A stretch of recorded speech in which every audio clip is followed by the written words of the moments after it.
What's up everyone, how are you all? Today we are back with another blazing Naruto story. What if Naruto was rejected by all, until he awakened the forbidden crimson flame? If you enjoy then please like, share and do comments. Konakagakure, the strongest village of the 5 elemental countries residing in the land of fire. It had survived 3 great ninja wars and had still managed to come out looking strong. It promoted the idea that the village was your family and everyone who lived there would have a good life. That was true, except for one Uzumaki Naruto, the Jinchuriki of the Kyuubi no Kitsune. Despite having no idea, he housed the great Biju, which was one of 9-tailed beasts that now each had its own container, but he held the strongest. Despite him only holding the beast, the villagers saw fit to treat him like he was Kyuubi incarnate. On more than one occasion he had been forced to run for his very life as the villagers called for his blood, and only a few of his so-called protectors would even give a damn about him. He being kicked out of the orphanage at 4, he started to figure how things worked for him. He asks a question, he won't get an answer. He asks for something, he would be spat at or charged twice as much for it. He tried to do something on his own, people left him alone mostly. It was tough with the beatings, the hunts, the malnutrition from a lack of food. He just got lucky that one place was willing to serve him food, Ichiraku ramen, his one safe heaven for eating. But it was a short-lived heaven, as he tried to only go when necessary so as not to hurt their business and eat plenty when he did go. He also didn't always get away from the mobs, as the leftover scares would show on his back. It had all been a harsh learning experience for him at his age. From this, Naruto at age 6 had seen what was needed to stay alive in life: cunning and imagination. For you see, a child's mind is full of ideas of how to do things, and Naruto was a natural-born planner, so he began his own method of training. He knew the Hokage or his Jiji would help him to get into the ninja academy so that the civilians would not be able to torture him as much. He was however simple-minded in the belief that Naruto would actually receive any training at all, with his tests and lessons sabotaged, or he was outright kicked out the class for simply asking or answering a question, most of which only a Jonin would know. Clocking on basically after the first week, Naruto dived into his training, in which he would sneak into the library and learn all he needed from the ninja scrolls. It was a slow process, with him not having anyone to confide in over his training, until he turned 8. You see, every year on his birthday, Naruto's mobs would become especially vicious in their attacks and openly attack him in the apartment complex which the Hokage had arranged him after finding him on the street. After a particularly bad beating, Naruto had managed to meet the beast, in which he held. Flashback X. Naruto looked round what appeared to be a sewer. Well, can't say I've been in worse places, he muttered to himself as he walked down the corridor, following the pipes and hearing a noise at the end of it. Eventually he came to a large chamber bigger than anything he had seen except the Hokage monument. Inside he spotted a cage with a piece of paper on it with seal written in kanji. Seeing it, Naruto's mind starting licking together some of the things he remembered, the names like Demon or Fox Boy, the festival celebrating the Yondaime's defeat of the Great Fox, the seal on his chest he saw at times. He walked toward the cage and saw 2 large crimson eyes open with slitted pupils. "You're the Kyuubi, aren't you?" he stated rather than asked. "Indeed, before you stands the great Kyuubi mortal. Although I'm surprised you're here, I figured your life outside would be too good to come and visit little old me," it chuckled. Naruto seemed to give the fox a look, saying, "Are you serious? Kyuubi, can you look through my memories if I give you permission?" The fox nodded. "Then take a look." Literally within 30 seconds the great fox was growling in anger. "And they have the gall to call me a demon. This is worse than any demon could do. Kid, it seems you are stronger than I first gave you credit for. Maybe you'll be like my past containers," it snarled, seeing the memories. "Wait, you had other containers? I'm not the first?" he asked, shocked. "Indeed, many of the tailed beasts have been sealed in various containers. If you weren't 8 I'd say you were an idiot, but your memory serves to disprove that idea," it chuckled at the boy's hearing and intelligence. "Well, sorry for being ignorant of learning something from the giant fox inside my gut. Anyway, who was your previous container then?" The fox seemed to go quiet before answering. "Your mother, sadly." The answer had an expected effect on Naruto, who began crying and slumped to his knees, knowing that he would never see his mother ever. Then do you know who my father is?" the fox sighed. "The Yondaime," Naruto just sobbed into his hands. "Hell, learning that your life of pain was caused by the man who was supposed to look after you would break most people." After about 5 minutes he calmed down a little. For what it's worth, kid, I'm sorry. Their deaths could have been avoided.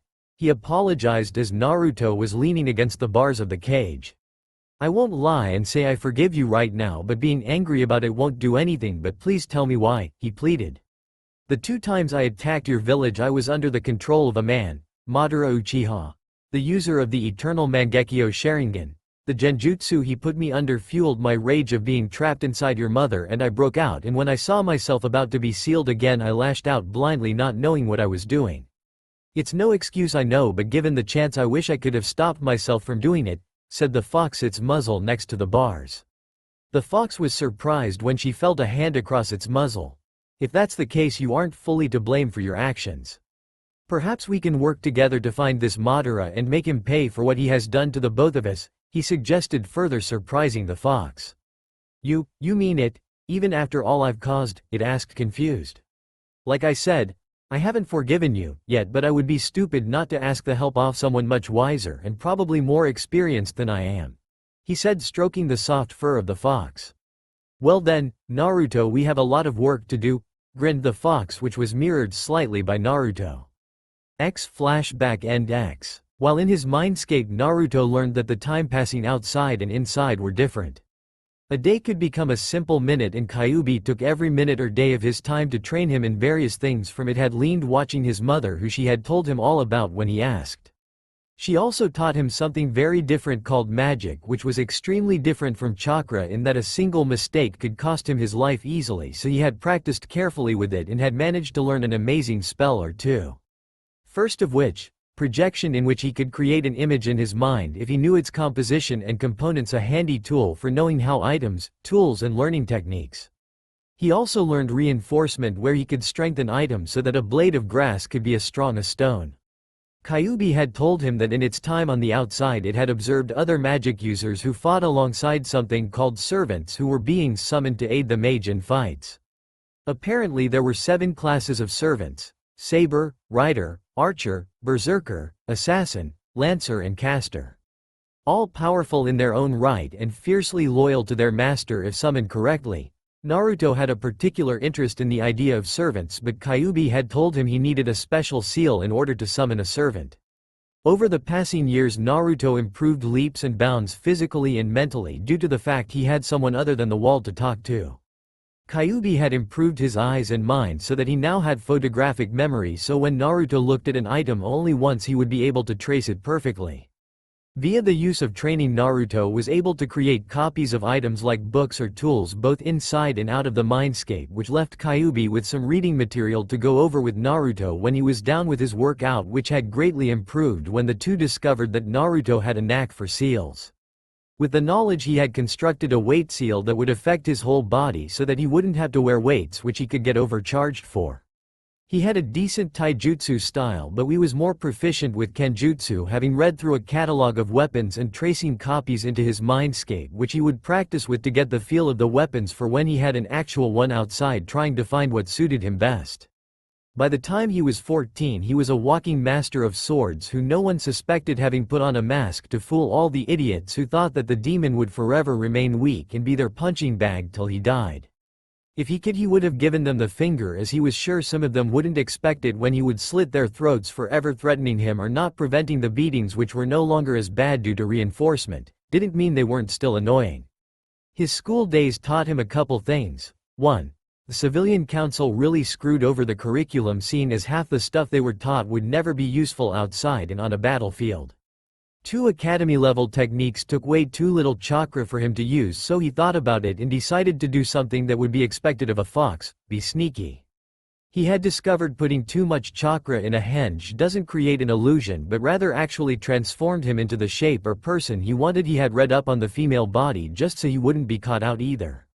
With his henge, he had been able to learn things from other ninja, from basically being curious. Heck, a local Jonin boasted that he could do Iwa clones, stone clones, which he happily took from and perfected, seeing as it was prefect with reinforcement added to it.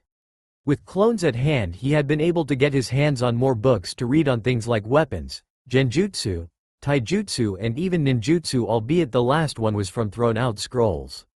It had been a long time coming, but he was ready to take the final step and become a ninja and throw away his mask forever.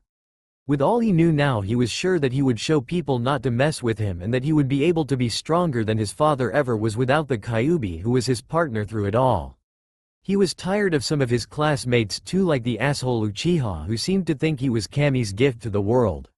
Not to mention the fangirls he dragged around with him. It drove him up the wall and swore when he stopped pretending they'd all learn the truth of being kunoichi.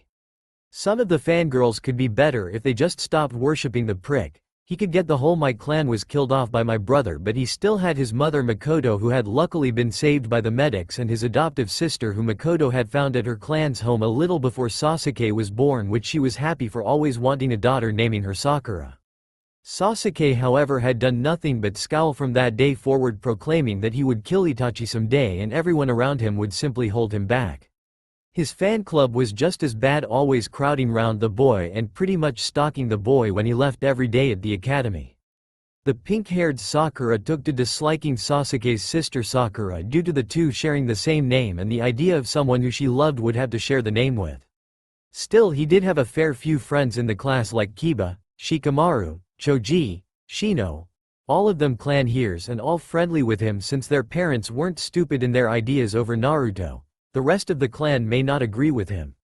There was also his somewhat little sister Hinata, as the two had become friendly with each other when they met, and at first she had had a crush on him, but that later turned out to be more like brotherly love since she respected him and looked up to Naruto with how hard he worked. He didn't mind having a surrogate sister in his life, as she also was friends with Sakura, Uchiha. Which was nice, as Sakura was only a civilian not being trained by the family, being adopted. Note: will refer to regular Sakura as Haruno for my story to avoid confusion. Naruto, time to wake up, came the voice of Kyuubi waking up its container, making the boy stir and open his eyes. Blinding sunlight. Why is it always so bright in the morning? He asked groggily, getting up. Well, look at it his way now, you can get ready for your unveiling, said the fox, perking the boy up. Not a bad idea, he said, heading to his closet and pulling out a storage seal he's prepared with his new clothes. His uniform consisted of black steel-toed boots, black Anbu-style pants with several pockets, a black sleeveless showing off his defined muscles, and a long red trench coat. On his both legs he had his kunai and shuriken holsters, but also 2 weapon pouches holding medical, sealing and food supplies and storage scrolls. You know, even though I like orange, I feel red is at times a better color, he thought to himself, looking in the mirror. I agree, makes you look like you're not the person to be messed with, although I'm surprised you got rid of all your orange, voiced Kyuubi. Yeah, well, can't be helped. Wearing that thing for so long curbed my slight obsession with that color, plus we can have a return of the Red Death in Konoha, he smirked, as did the fox. He quickly made himself a quick breakfast with food he obtained with hanged clones before heading to the academy via a shortcut so that the mobs couldn't stop like they had previously when the day of the exam came. As he arrived at the classroom, he found that there were a few others already there. All gasped, seeing his new look, with either slight blushes or scorn, thinking he was trying to be cooler than Sasuke. Hey Dobi, what's with the new look? Hoping it'll change how much you at being a ninja, said a smug classmate as Naruto simply walked past him and sat down next to Hinata, to her joy seeing her surrogate brother, and also next to Kiba. Good morning, Hinata-chan. Kiba, how are you today? He asked, smiling as she smiled back, as did Kiba. We're fine, Naruto. You look good in the new threads, by the way. Makes you look like an actual ninja. Kiba joked with a small chuckle. Haha, Kiba, but thanks, it took me a while to come up with the materials to make it. Worth it though, he said, looking at his clothed arms. Before they could chat more, there was shouting at the bottom of the room where Sakura and Ino had just arrived into the room, screaming about sitting next to Sasuke-kun. You do realize there are 2 seats next to the Uchiha, right? He said down as both turned to see powerful muscles and a mop of blonde hair. Naruto, what are you wearing? Asked Ino. Clothes, he replied, getting a mild chuckle from the class. Whatever. Just don't think you are any better than Sasuke-kun. Naruto baka, shouted Sakura, making him sigh at her stupidity. Whatever, Haruno, he replied, gaining another gasp from the class. You see, Naruto had pretended to like Sakura. By pretending to like her, he could be easily get people to believe he was weak, seeing as she usually hit him when she got rejected, which was basically every other day. Sakura herself was shocked when Naruto, the class dobi and loyal puppy to her, had neither called her by her name nor immediately agreed with her. Instead he said her clan name without any care or seemed remotely bothered with what she had to say. Iruka and Mizuki then entered the room, one with a surprised look and the other glaring at Naruto, who didn't seem fazed by the look, having been trained by Kyuubi in the aspects of killer intent and it using its own to build a heavy resistance to it. As the written test was given out, Naruto resisted the urge to groan when he got his paper from Mizuki. Hinata noticed as well that Naruto's test had a subtle genjutsu on it, but before she could say anything he touched her hand and he told her, "Don't worry." With a smirk, Naruto released his killing intent on Mizuki, making him fall back in his chair, making both the class laugh at his blunder and the genjutsu releasing. Seeing his job done, Naruto gave a small wink to Hinata.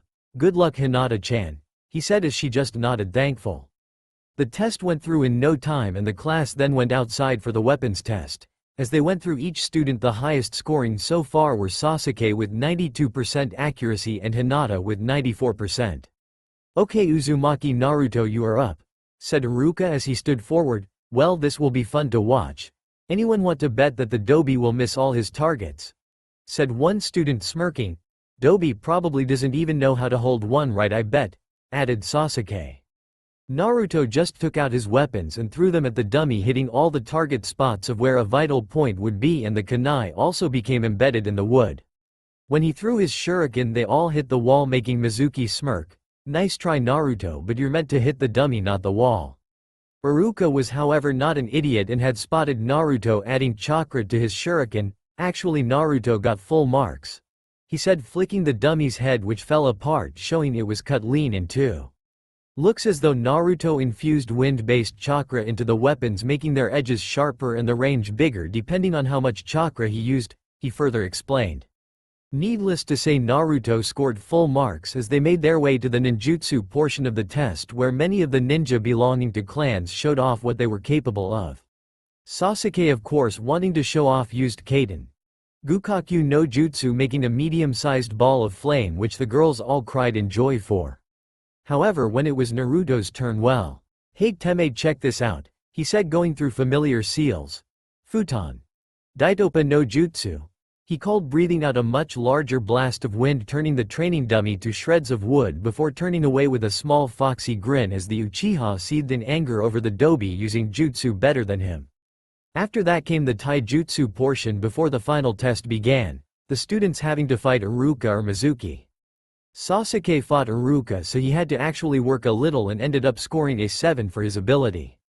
It was the last student that was interesting once more. "Okay Uzumaki, Naruto, it's your turn, please try not to hurt yourself," said Mizuki with a fake smile. "I'm sure I'll be fine, Mizuki-sensei." He grinned as Mizuki took that as a sign and started that match, hoping to catch the demon brat off guard.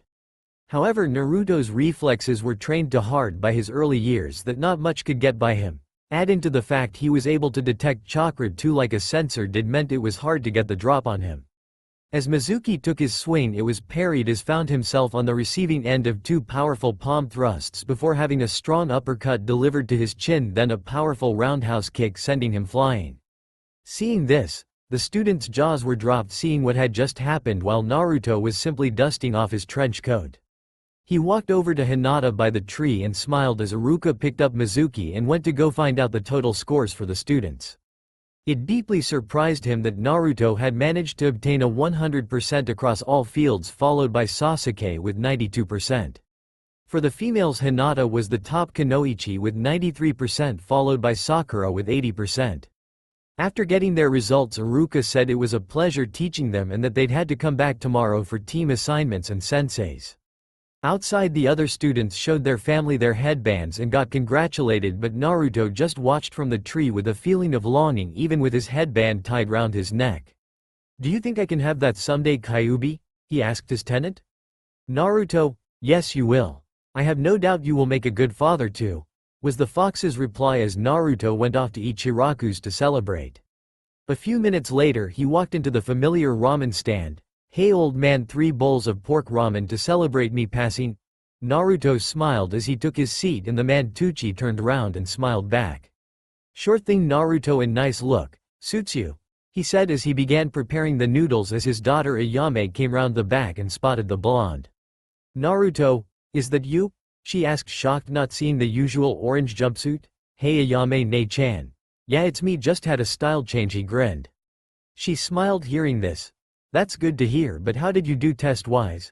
She asked. Perfect score, was his reply. How did you manage that? She asked, shocked. He smirked. People can change and I am a damn good actor. She smirked hearing this, knowing how true it was. She never did like the idiot facade he put on. Well, I'm glad you finally could drop the act. Gives me headaches thinking that you would keep acting like that and screaming at the top of your lungs. She said, rubbing her head, earning a small glare from Naruto, but with noodles hanging from his mouth it just looked funny. Oh Naruto, I was looking for you, said Mizuki, coming by with a fake smile. Oh Mizuki-sensei, what the problem? He asked, thinking, what are you up to?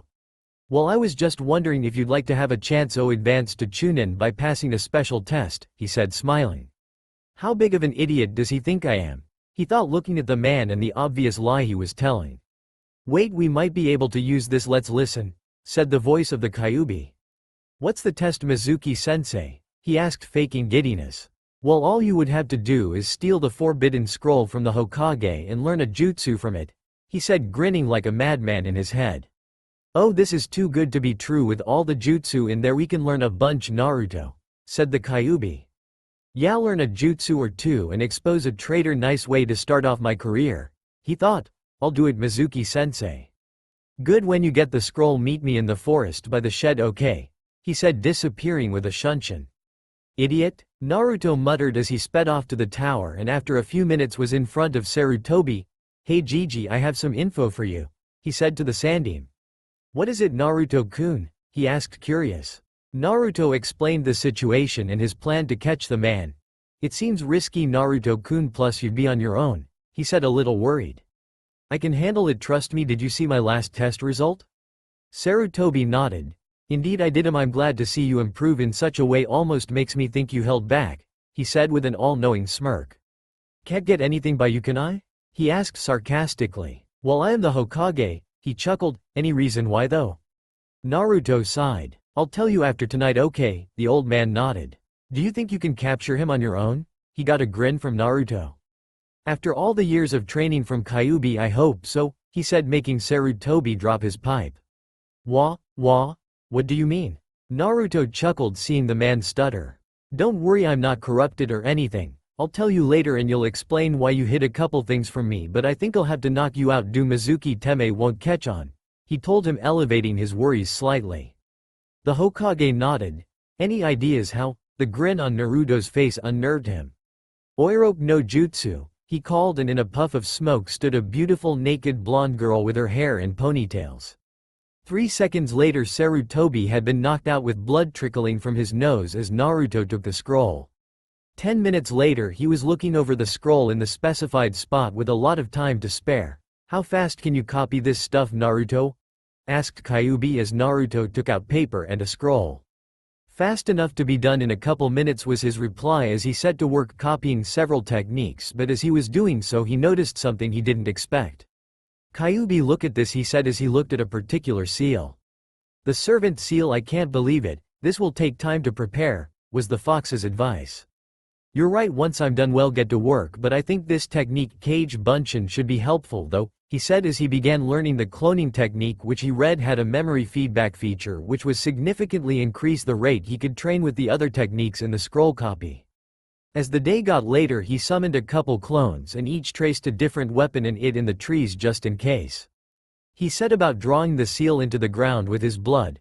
Well, here goes nothing, spirit of far away. Hear my call, my will seeks out a blade.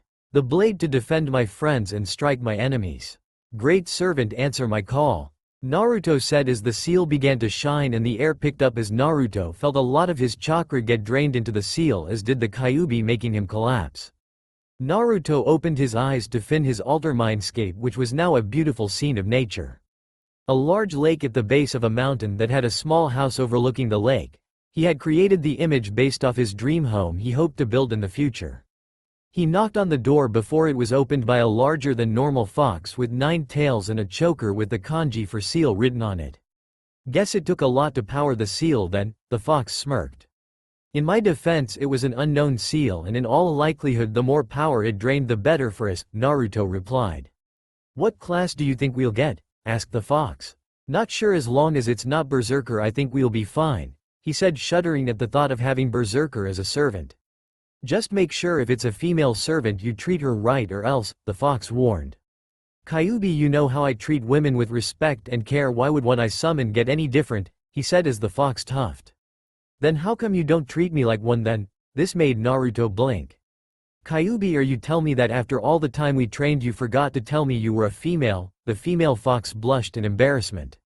Well, we had a lot to do and I thought I had and you never asked, she defended.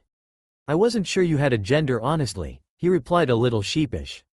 There was a puff of smoke, and when it cleared stood a tall girl looking to be a few years older than Naruto, with long scarlet red hair that extended down to her lower back, and that was with it tied with 2 small needles used for hairpins.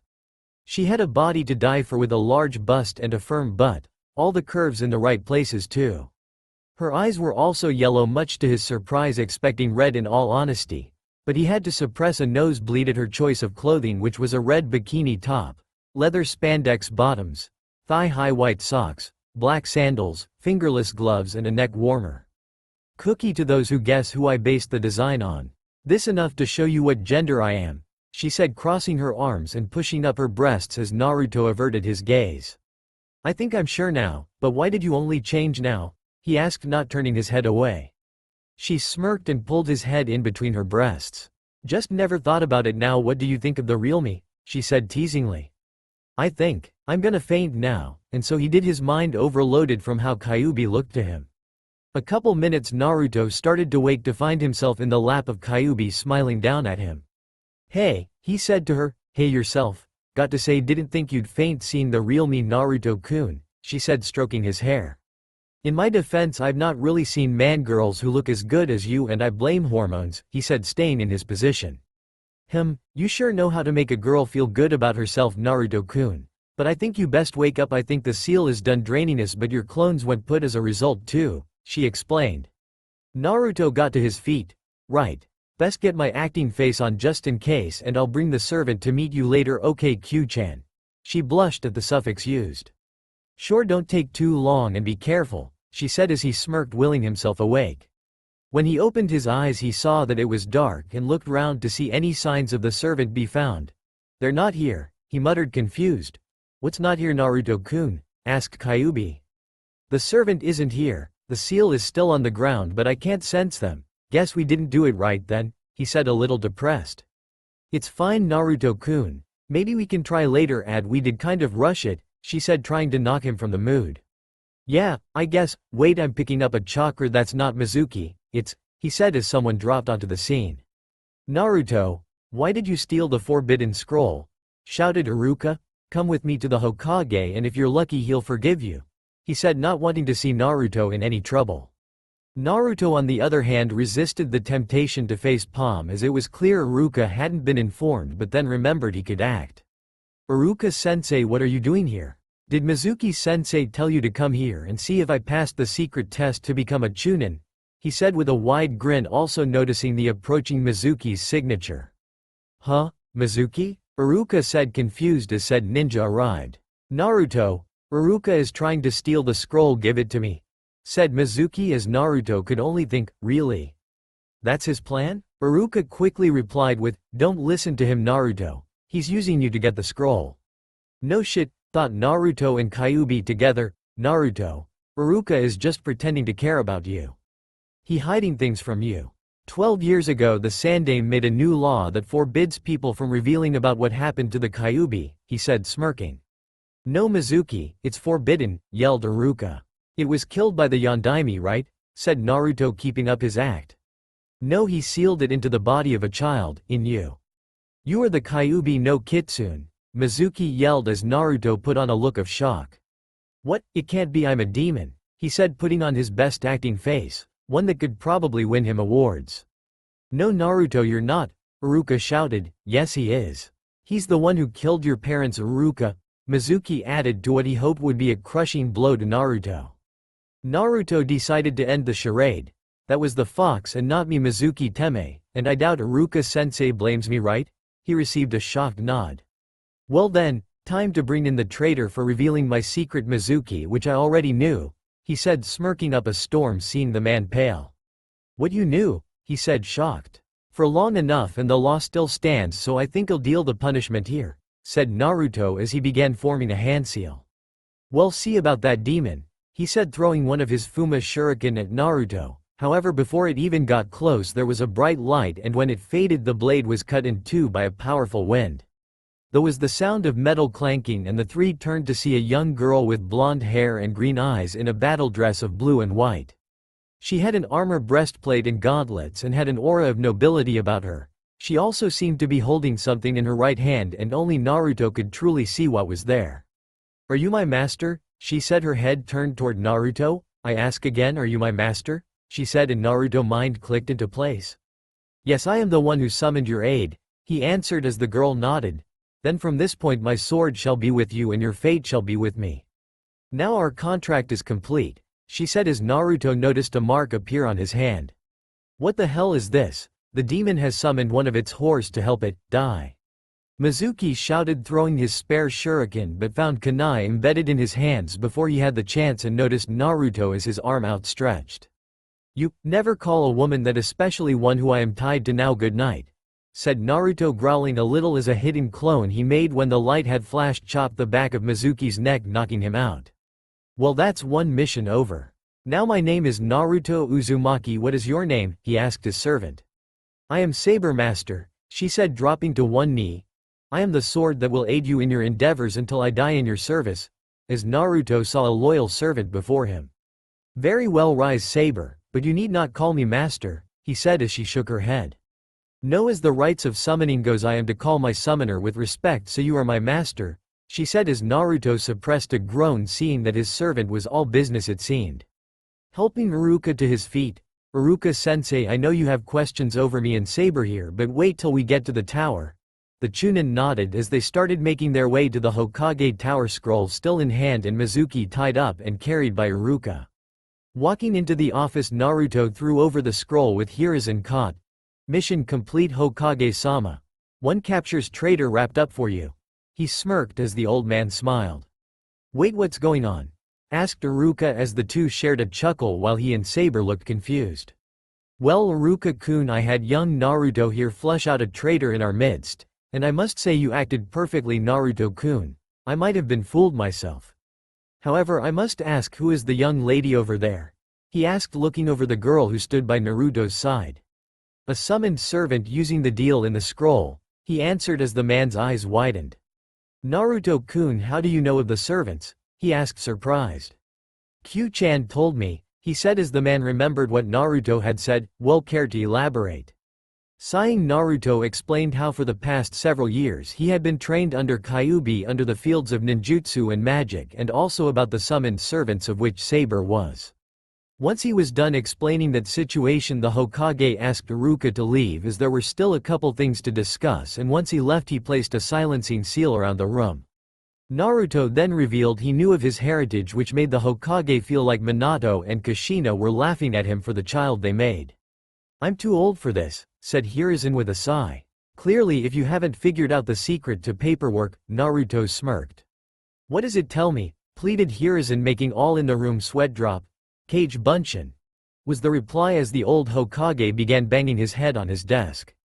I knew Minato always looked happy when he met up with me, sneaky bastard, he muttered as Naruto whistled, catching his attention.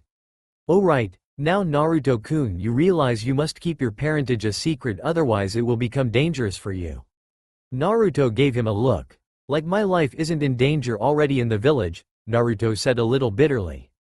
Hiruzen looked sadly as he knew it was true. He had managed to personally stop several beating on Naruto when he was younger and still got reports from Tenzo and Yugo about graffiti on his home. And while we're on the subject, I want access to my inheritance, Gigi. Like it or not, I am the heir to the Namikaze and Uzumaki, which need I remind you, one of which was an ally to the village. I know about how the red spiral everyone wears is a symbol of that, so you tell the council that get my inheritance or the fire Demiyu learns of this and the other lands learn how Konoha has treated the last of their allies. Sighing, knowing that his word got out, Naruto went over to the picture of the Yondaime and swiped his hand across to reveal a hidden vault.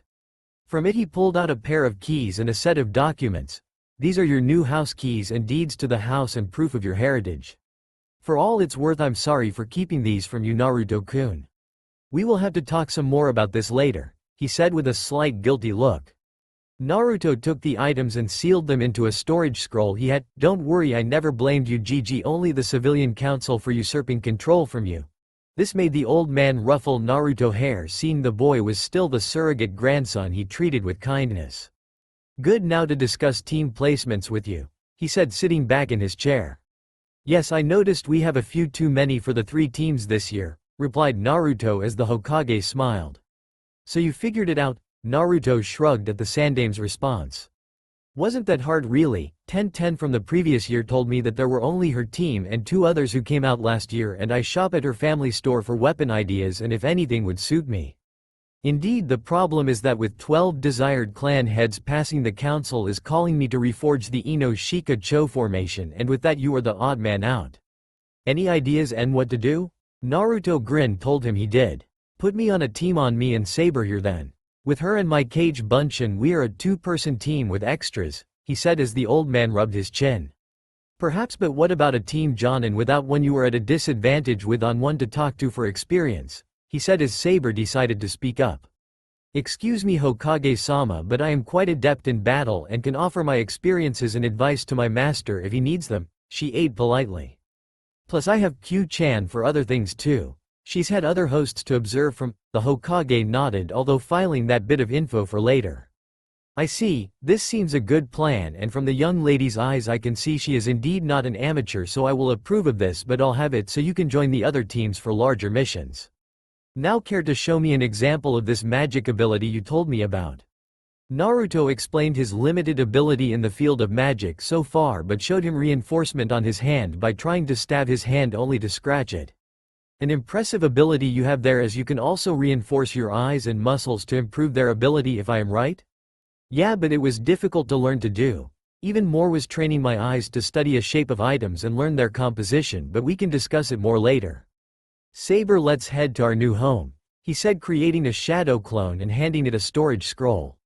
Yes, master, she said, standing from her seat. Please just Naruto. Saber, I'm not your better, he said, smiling a soft smile at her, which she shook her head again. Forgive me master, I cannot do that, for in summoning me you are my master, it is that simple, and by my honor I am unable to call you by anything else. Hiruzen chuckled in the back, hearing the girl and the roll of the eyes Naruto had hearing her. This is why Shikamaru calls women troublesome, I believe, Naruto thought to himself. When Naruto and Saber arrived at their new home, they saw a large metal gate that had seals all over it. Walking over, Naruto placed the key in and turned, unlocking it for him and pushing the gates open. Inside was a lush garden that strangely looked well looked after, as if no day had passed since someone was in here. Walking through the garden they saw the house, which was fairly large, but not too large. It looked to be big enough for a decent-sized family. If you want to imagine the Emiya household. Walking toward the hose, the two noticed that the gate had closed and locked behind them. Naruto took note of a seal on the center of the gate. Putting it to one side, he and Saber continued to the house, both silent for either contemplation or respect. Naruto himself looked through the rooms and came upon 2 bedrooms next to each other. He opened each door slightly before shutting them fast and writing seals on the doors, locking them from all but him. Naruto and Saber eventually sat down in the kitchen, front room, to discuss things. So Saber, I guess we should properly get to know each other before we go to sleep, said Naruto as he went to explain his life to Saber and also his abilities in magecraft. Well, his limited skills in it, as he had been unsuccessful in many fields, only getting projection and reinforcement down to a battle level skill, and even then projection was for learning about items composition. Naruto did not talk about his upbringing or lack of to Saber, but did his burden of Kyuubi, although he never really saw it as much, only mentioning his treatment at the villages, toning it down for now. Saber, learning this, only stood firm in her claim that she was his sword and would stand by him and protect him, making him smile at this, seeing as his servant seemed to have a good head on her shoulders before they went to get some sleep, awaiting the next day and the beginning of his career as a ninja swordsman. As morning came, Naruto was woken once more by the light of the sun. Ugh, I need blinders, he moaned before something clicked in his mind. Saber, how long have you been there? He asked as the blonde swordsman was currently kneeling beside him. Most of the night, master. As a servant it is my duty to wait by your side for you to wake, she replied simply to him. He was blinking in surprise as she basically admitted to just watching him sleep and sighed, seeing signs of tiredness on her eyes. Saber, my body is trained so that I don't need to fear about sleeping. If I sense intent to harm, my body reacts and wakes me up. You don't need to stay awake watching me, otherwise you'll only tire yourself out, he said, getting out of the bed and stretching. Forgive me, master, I was unaware of this fact, but I will still be on the lookout for you, she said, getting up and trying not to show signs of tiredness. Saber, I will just be heading to the academy to see what the teams will be made up of. You can rest for a little while since I will be visiting a friend afterward as well. Plus the teams can learn about you later on, so please lie down, he said, offering the bed to the knight. I am fine, master, I am not tired, she said. Her eyes looked like they were closing a little, making Naruto sigh, thinking how stubborn she was being. Saber, I order you to rest and recover your strength. You need to regain your strength and I will be fine now, lie down, he said, seeing he would need to be a little stubborn himself dealing with her right now. Saber's eyes looked defiant for a moment before she nodded and laid on the bed. Very well, master, but I will be at the ready when summoned through the command seal, she said as Naruto looked at his hand, seeing the mark he had received after summoning Saber, Shuru's seal. I will now rest, Saber. I'll prepare us some food when I return, he said as the servant nodded, closing her eyes and lying down fully, her armor disappearing into light particles, leaving her in just her blue dress and her hands now free of the gauntlets. This is going to be a regular thing with her, Naruto said to his tenant, who he could hear giggling. I think it's sweet. The girl just wants to look out for you after you told her the edited version of your treatment. She might end up cutting down a lot more of them if she find out though, said the voice of Kyuubi. There's sweet and then there's being overprotective. I'd almost think she underestimates me, he said in reply, knowing he could handle himself well enough from most threats in the village. He got dressed into his new outfit before picking up an apple and leaving the compound, the ceiling locking behind him. Perhaps that's how it was where she was from. Remember, the servants are brought across time and space, Naruto-kun. The place she is from may be a place where doing that was necessary.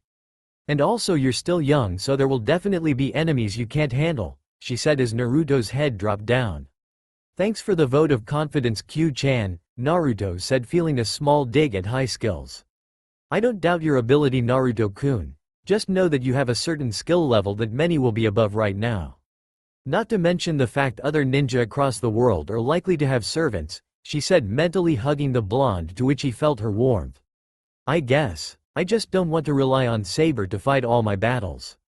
I'd rather fight beside her instead, Naruto replied as he walked into the academy, heading for his classroom for likely the last time.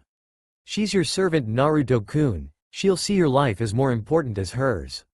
All I can suggest is to prove to her you can fight alongside her, Kyuubi suggested, putting her finger on her chin in thought before nodding at the idea.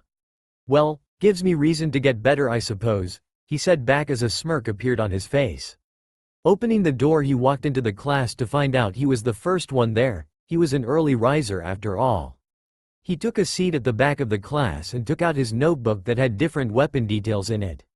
He was still trying to find a weapon to start wielding. Axes are too large, katanas are too long for my body right now. Kunai are too short for my liking and made for throwing anyway. I could use a kusarigami with enough practice, but the chain is a weak point as well as a strong point. Sigh. Too many options when it comes to picking my first weapon, Naruto thought, letting his mind drift at the various weapons that often filled his dreams after reading about them from the ones listed in books. One set that interested him were those of the 7 swordsmen of the mist. Each had a unique skill, but only a couple actually went into details. There was also other blades that went on in lesser realms of knowledge, such as the 12 deviant blades.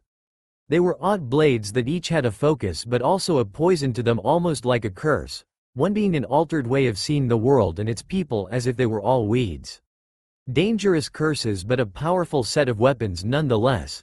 Legend states that there was a 13th blade that destroyed them. But another says how the blades were reforged and spread across the elemental countries. But in those legends there were tales of shinobi who were very unlike the ninja of today, especially in their use of ninpo, ninja arts. So lost was Naruto in his thought of blades that he didn't take note of all the other classmates arriving in the classroom and taking their seats, Kiba and Shikamaru sitting at either side of him. Yo, you daydreaming, Naruto? Asked Kiba. Sorry, just in deep thought. Anything happen? he asked his feral-like friend, his puppy Akamaru resting on his head. Not really, unless you class Ino and Sakura's usual bickering something. But how come I and Akamaru can smell another scent on you, Naruto? Smells like steel and grass, oddly. He questioned as Naruto figured they were smelling saber on him. The Hokage wanted to see me yesterday over a new ally who would be teaching me since me passing left the teams off balance. Bad news is I'm down 2 members for my team, but good news I don't get stuck with Duck Butt over there, he said as the two chuckled to themselves. I guess. I really hope I don't get stuck with them, it'll be torture, he said, shuddering, thinking of having to spend time with the brooding Uchiha. I know, right, but we can only hope for your sake. Heck, imagine if he gets stuck with Haruno. Those two together would spell headaches for everyone involved, he said as Kiba nodded and Shikamaru snored, evidently having fallen asleep at the desk. Too right, you going to visit Sakura after this? You didn't head there like you usually do after the exam yesterday? Kiba asked, noting how Naruto often visited Sakura Uchiha and her adoptive mother Makoto after class ended, as she rarely got out of the house, just helping her mother and trying to avoid Sasuke when he was in one of his moods. Naruto and she had met a few years ago after an incident in which he had said he would be her friend and visit her. Yeah, I have a couple errands to run anyway, so I'll drop by, seeing how Sasuke will be stuck with his new sensei for the day, Naruto said, placing his notebook back into his storage seal he had on his outfit. Still seems a shame her being stuck in that empty clan grounds all the time with just her mother, not to mention the teme of her brother, Kiba said, snarling, having heard a few rumors over the years that Sasuke would take his frustrations out on his poor sister. It is, but that's why I and Hinata as well visit her at her home. I don't want to see her sad. It doesn't suit her face, Naruto said, thinking how sweet Sakura looked when she smiled. Not to mention how she grew up over the last couple years. I'm not sure if she's bigger than Hinata already, Kiba giggled, pointing to the fact that Sakura and Hinata's bodies had developed quite well over the last few years, something a young boy like Kiba easily took note of when he went to visit Sakura with Hinata. Just don't stare at Hinata, otherwise you won't get a chance to ask her out before she kicks you in the groin like I told her to. Naruto smirked as Kiba unconsciously grabbed his crotch in phantom pain, knowing how Naruto had made sure Hinata could fend off the boys only after her for her looks. Kiba was lucky he was her friend already. And he did have a crush on her too. As long as she doesn't use chakra-powered I think alive. But do you think I have a shot, honestly? He asked a little hesitant, to which Naruto nodded. Yes Kiba, I think you do. It helps that Akamaru adds to it since she finds him adorable, he said as the puppy gave a small bark in agreement, and Kiba smiled at his friend. Thanks man, I'm glad she only sees you as a brother, otherwise I may not get a chance, he said, holding his fist out, which Naruto bumped in response. Anytime Kiba. Now shall we join our sleeping friend, or? He pulled out a marker pen, have some fun in his moment of weakness? Naruto and Kiba's smirks were enough as Kiba held the sleeping boy's face and Naruto made an artwork out of the sleeping Nara, who didn't wake up thankfully. When Iruka finally arrived in class, he found them all sniggering due to the fact that Shikamaru had his face looking like an English gentleman complete with monocle. Iruka mentally chuckled seeing the boy's face, hoping it might teach him not to sleep so much in class or in his career now. He also noticed that Saber wasn't there, so he's had to ask Naruto about it when he announced the teams. Good morning class and welcome to your last day of the academy. Before I announce your teams, let me just say it has been a pleasure working with you all these past few years, some of you more than others. Now that you are about to begin your ninja careers, I hope you all realize that your lives will not be easy, so work hard and train hard so that we can all meet up again. Now then, Team 1. From there Iruka announced the teams that were unlikely to pass the second exam. Team 7 Sasuke Uchiha, Sakura Haruno. The whole class cringed when both Haruno and Ino screamed in with their defeat of victory for getting on the same team as the Uchiha. And finally Sai. The class looked over to the pale, both offering a SMLE at the front. He was a peculiar boy as he seemed to hold back in classes. Team 8 Kiba Inuzuka, Shino Aburame and Hinata Hyuga. Akamaru barked happily as Naruto gave the boy a low five under the table.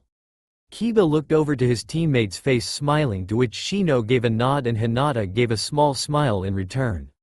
Team 9 is still in circulation, so Team 10 is Shikamaru Nara, Choji Akamichi and Ino Yamanaka. The sound of someone slamming the head against the desk could be heard as Ino heard who her teammates were. It was odd that she seemed to be the only one not expecting to be with the two boys like it had, as the Ino Shikacho formation had been used by the three clans in several ways for a long time. And finally Uzumaki Naruto will be tutored under the new addition to the force as a team of 2 until other members are available to join him, Iruka said, looking over to said boy. Where is your trainer Naruto? He asked as Naruto gave a small sigh. Currently resting after staying up all night. She has already moved into my home since she didn't have a place to stay, he said as Iruka nodded. Oi, why does the Dobi get to be on a team of 2? Asked an irate Sasuke, who would rather be on a team of 2 so that his sensei could focus on teaching him and allowing him to get stronger without worrying about dead weight. Yeah, that idiot should be with losers like he is, said Haruno as Naruto and Iruka rolled their eyes. Because the process of picking teams is done by the Jonin, Naruto couldn't be on any other teams, so as such he is on one with just him and the new member to our forces.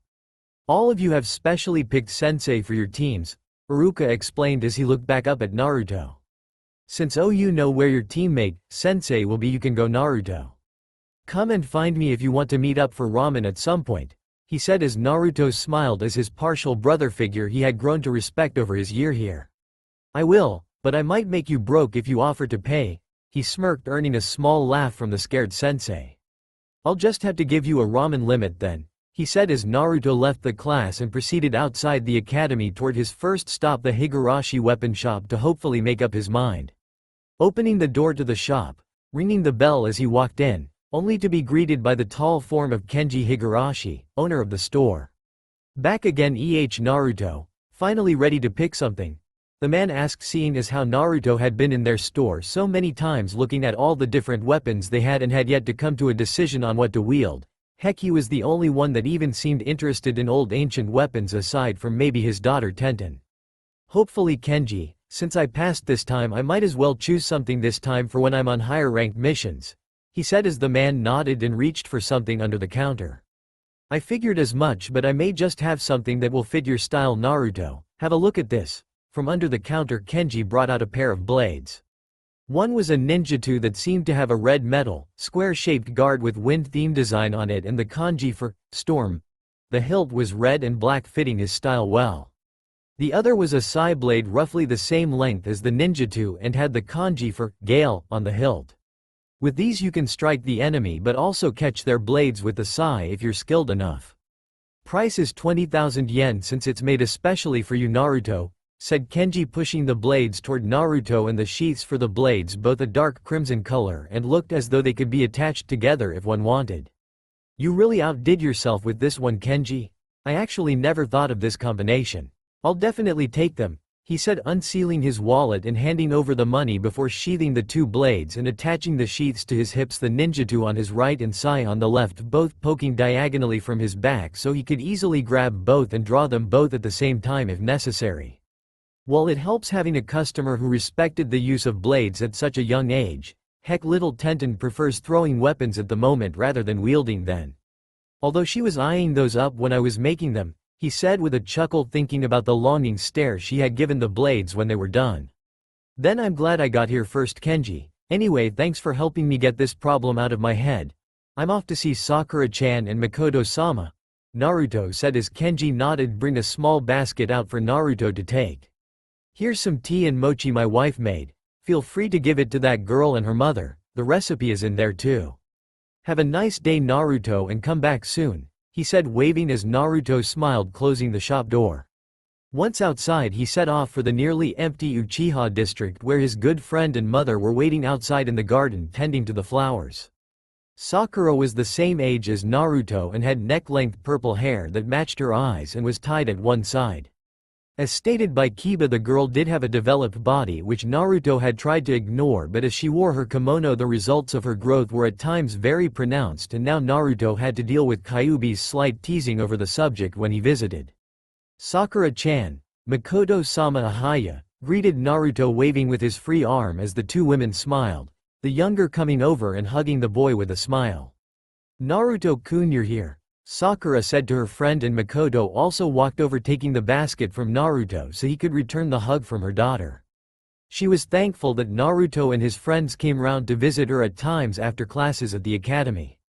Sakura had not had the best of relationships with other due to certain circumstances with her now dead husband. Nevertheless, Naruto being her friend happened to be the best thing for her since Sakura's nice quiet personality went well with Naruto's natural cheerfulness. Whereas a few disliked the friendship the two had forged, Makoto easily defended the two, seeing as it was for the better. Good to see you, Naruto-kun, and thank you for the tea.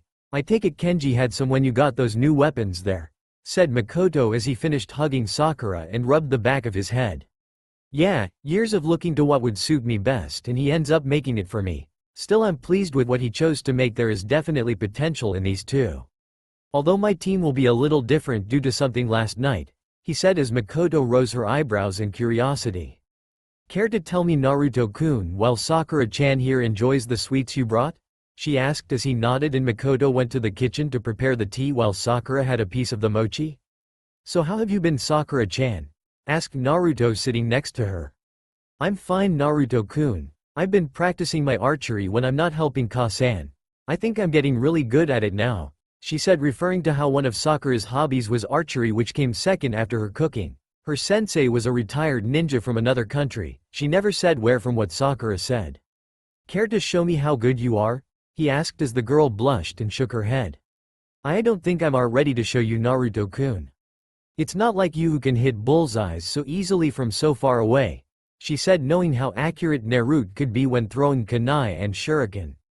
Well, I want to see someday, alright. You don't need to doubt your skills, Sakura-chan. You're already a better cook than me, he said as she shook her head again. No, I still have some way to go to match your skills, Naruto-kun, she said as Makoto came back outside with 3 cups and a pot of tea ready for consumption. Sakura-chan, even I can contest to your skills, you don't need to be modest.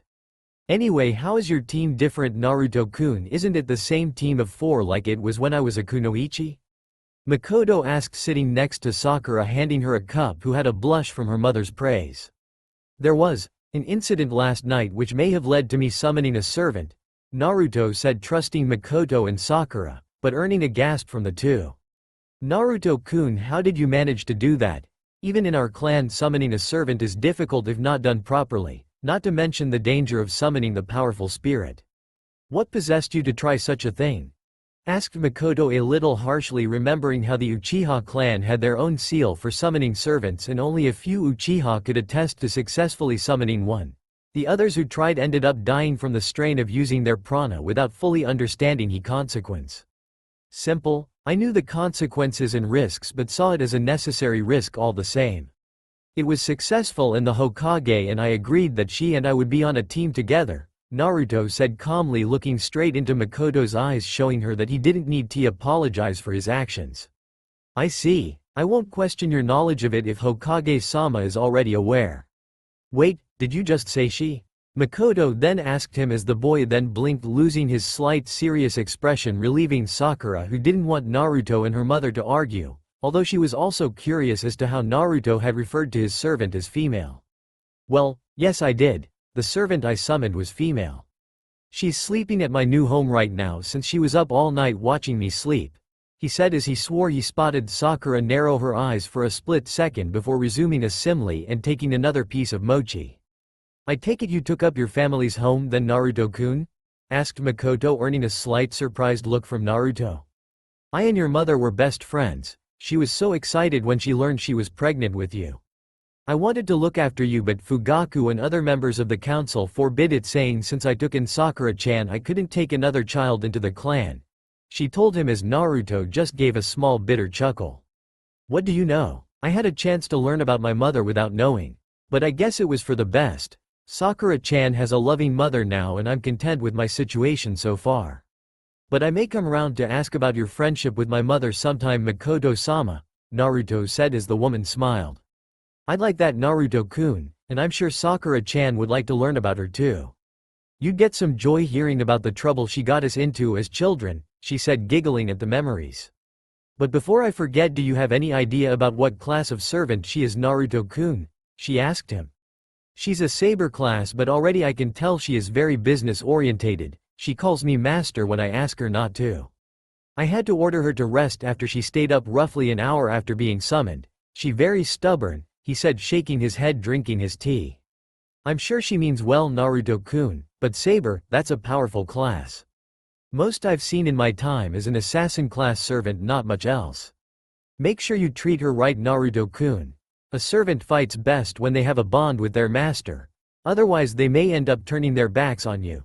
She said as he nodded, suppressing a sigh as Kyuubi muttered the words, "I told you so," in his head. Don't worry, I plan to, Makoto-sama. I always treat people right if they're kind to me and deserve it, he said as the two girls smiled and enjoyed the rest of the tea and sweets before Naruto said it was time for him to go and pick up Saber so they could start doing some D-rank missions. Sakura hugged him again, saying goodbye, with Naruto saying that if she wanted she could round to his home if she ever wanted a small change from the Uchiha compound. Once Naruto had left the compound, he sensed something in a tree, so threw a kunai into it, only for a bird to fly out of it very fast, considering a large deadly knife was thrown in its direction. Huh? Thought I sensed something? Naruto shrugged his shoulders, heading home. Back inside the compound, Sakura was getting changed for her lesson as it was nearly time for her sensei to arrive. "Sakura-chan, your sensei is here, come out quickly," her mother called to her as she strapped on her archery glove and picked up her bow and quivers. She made her way outside to see the tall figure holding his black bow in front of him. "Hello, Sakura-chan. You ready for more practice?" he asked her as she nodded, stepping forward, her bow arm out, revealing a strange mark on it that looked like a flower with 3 petals. When Naruto got home, he went to find Saber only to discover that she had obviously gotten up from resting, so set about preparing breakfast for the two of them. He did promise several people to look after her even if he didn't need to be told. He made a couple of dishes like chicken, fish, beef to try and get a gauge of what Saber's tastes were like. There was also some easily eatable of things like nikamen, taiyaki and melonpan. Having clones did help with making sure all the dishes didn't burn or spoil. When he was done, he set the table and boiling water for tea. Once ready, he set about looking for the girl and wondered if she had simply gotten lost in the house looking for the bathroom. He began opening door to try and find her, eventually opening one of the doors and found Saber, who was swinging a shinai around in the dojo, her swings both strong as swift from what he could see.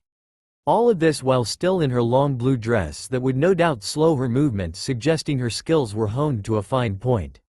"Saber," Naruto called as the servant stopped her swinging and turned to face her master. "I'm back from team orientation. I've made some food if you're hungry," he said as she nodded, putting shinai back with the others. "Thank you, master, although I do not necessarily need to eat, I am thankful. I hope you don't mind that I was practicing here. I do not like my skills to dull. It is a very nice dojo though," she said, walking and beginning to follow Naruto down the hall. "I don't mind. I half expected you to have a small wander around here. But I have to ask, is that all you have to wear?" Naruto asked as Saber nodded to him. "Yes, but I can take prana from you, master, to form alternative clothes for my use if needed," she told him as he rubbed his chin for a moment. "Well, in that case I'd rather see if there are any clothes you could wear in the house. That way you have a little more freedom in what you wear, Saber. We'll take a look after we eat, all right," he said as they arrived in the dining room where the food was ready. Sitting down at the table, Naruto put his hands together. "Itadakimasu," he said, giving thanks for his food before picking up his chopsticks and digging into the food at a pace that most wouldn't expect from him, not knowing Naruto did have manners. As he ate his food, he saw Saber looking slightly confused at the food but also seemed to be looking for something. "See something wrong, Saber?" he asked the girls, who seemed a little reluctant to answer. Master? I've never used these sticks as utensils before. How do you use them?" she asked, looking down in embarrassment, her hair covering her eyes, making her look cute in Naruto's eyes as he set his sticks down and moved around next to the girl and took her hand and placed the chopsticks in them. "Sorry, didn't realize that you may not have been able to use them, Saber. Here, let me show you how to do it," he said as he slowly started to teach Saber how to use chopsticks, which she was thankful for since never before had she seen such use of sticks as utensils instead of the cutlery that they had in her land. When she was a little more confident, Saber tried some of the food, although she clearly needed some practice with them still since the food slipped when she was holding them. "It's good," she muttered, trying some of the other dishes on offer and enjoying the different tastes. "This is very good, master. You have an amazing culinary talent," Saber said to him, with Naruto rubbing the back of his head. "Well, I'm decent at cooking, but a lot of it was trial and error on my part, Saber. Plus Kyuubi gave me advice when I was cooking," he said, a little bashful since only Sakura and Makoto commented on his cooking when he was over. This was the first time someone had praised this ability like so. It felt nice. Well, I am thankful for this chance to taste a new cuisine, master, and if I may be so bold, I might request that I may be able to experience your skill in cooking again if possible, she said, looking up with her green eyes, which he would be unable to say no to, most likely due to her luck and charisma rank both being high. I'd be happy to, Saber, he replied, almost stuttering at her request and how hopeful she looked at it. How sweet, looks like Saber-chan has eyes that can make you obey her, Naruto-kun, said Kyuubi in his head, making Naruto blush more outwardly. Master, is everything alright? Your face is red? Asked Saber, putting her hand on his face. Do you have a fever? She then asked as he pulled her hand from his then and felt her soft hand. No, it's nothing, don't worry, Saber. Anyway, I'm going to see if my mother had any clothes that would fit you. Could you follow me please so I can get you opinion of what you could wear for regular clothes, he said, shaking his head. Q-chan, that was not funny, he said internally to the woman in his head. Your response tells otherwise, Naruto-kun. Besides, it's fun to see you so flustered all the time. She giggled back as he mentally groaned at her behavior. She seemed to be getting worse now that he knew she was female. I think this is what Shikamaru meant by troublesome women, Naruto thought, then literally being sent an image of Kyuubi puffing her cheeks up at him for his thoughts. After finding his mother's closet, Naruto was able to pick out some clothes for Saber to wear. They found a pair of black pants that didn't restrict her movement, a mesh shirt for her to wear with some wraps for binding her chest, since Saber had found that Kushina's bras were much too big for her, much to her slight displeasure. Over the mesh shirt she wore a white shirt that fit her snugly and a navy blue jacket over the top of the shirt. She also had a pair of fingerless gloves on her hands now and a pair of black shoes over her white socks.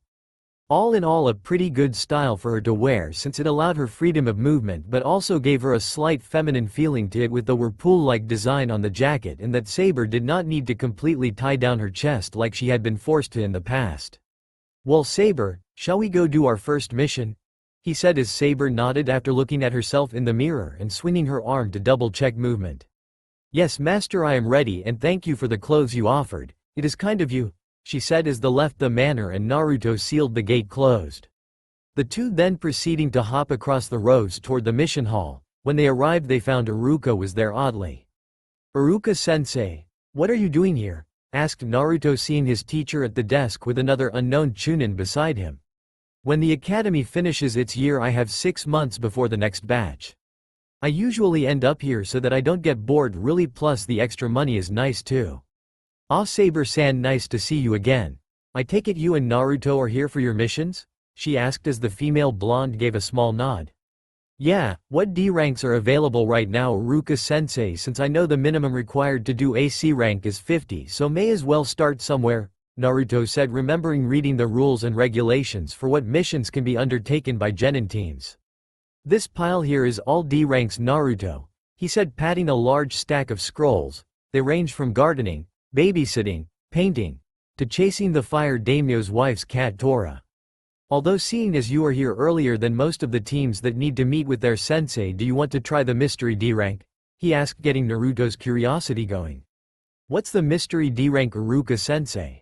Naruto asked, stepping forward as Iruka took out the scroll from the bottom of the pile. Well, at first the mission was believed to simple chase the cat Tora, but it turned out that the cat the team was after was the wrong color. Later on we got reports of a stray cat hanging around a particular area of Konoha. What the mystery is that the reports say that the cat manages to disappear and a young girl will appear before them who is silent and just stands there as if looking for something. When the teams have tried to talk to her, she disappears, and as such had been labeled the mystery D rank mission. Or by its other title, the Black Cat Mystery. So care to try it? He said, holding the scroll out.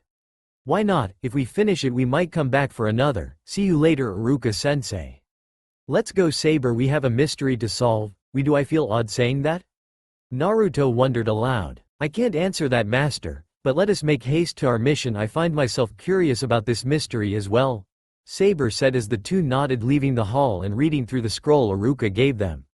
You know, I wouldn't be surprised if that kid manages to solve the mystery. Stuff seems to revolve around him most of the time anyway, said the other chunin, watching Naruto leave with Saber. Hey Iruka, what's with that other blonde next to the kid? Never seen her before? He asked the scared chunin. That's Saber, apparently Naruto's new trainer that arrived recently and just in time since there were too many graduates this year, he said as the Chunin nodded as he opened his copy of Icha. Lucky kid, she's quite the good-looking girl and is into kinky stuff if she's calling him master. The Chunin said as Iruka shook his head at the mistake he made, although Naruto would have many jealous of him for some time to come with Saber around him. The scroll had told Saber and Naruto to head toward the outer edges of one of the training grounds, which was the reported place of the girl and the cat. Do you sense anything, Saber? Naruto asked the girl, who shook her head in the negative. No, but I feel that something is off around this area and mainly that stone there, as if something is telling me to ignore it, she said as Naruto went over to the large boulder and placed his hand on it. Trace, on, he said, activating his magic circuit to project the stone in his mind. This boulder, it's normal, but underneath it the surface is much smoother, as if it had been moved across another surface before, and I can feel that there is some sort of genjutsu on it as well. Like you said, it's most likely designed to ward off other people. Was this what the girl in the reports was looking for? He said, reinforcing his arms and legs, and began to push the stone so that it slid across the ground. Saber joined him in pushing the stone, making it much easier and revealing a trap door beneath where the stone had been. It was metal, and Naruto saw that it had several seals across it, most likely trap seals to keep people out. These are old, most trap seals are less obvious now, and the person who did this clearly didn't give them too much thought when he or she wrote them, Naruto said, unsealing his brush and ink, and began to write counter seals across the traps. They probably believed the stone would provide more than enough to hide whatever this is inside, master. Or maybe they weren't too versed in that sealing art you use. It is very useful from what I see, but also difficult to master, Saber pointed out as Naruto placed his hands on the door and flared his chakra to the counter seals, disabling the traps and making the lid pop open for him and Saber. Well, here goes nothing, said Naruto, hoping into the hole that was only a short fall before he hit the ground. Inside the hole though was something very shocking.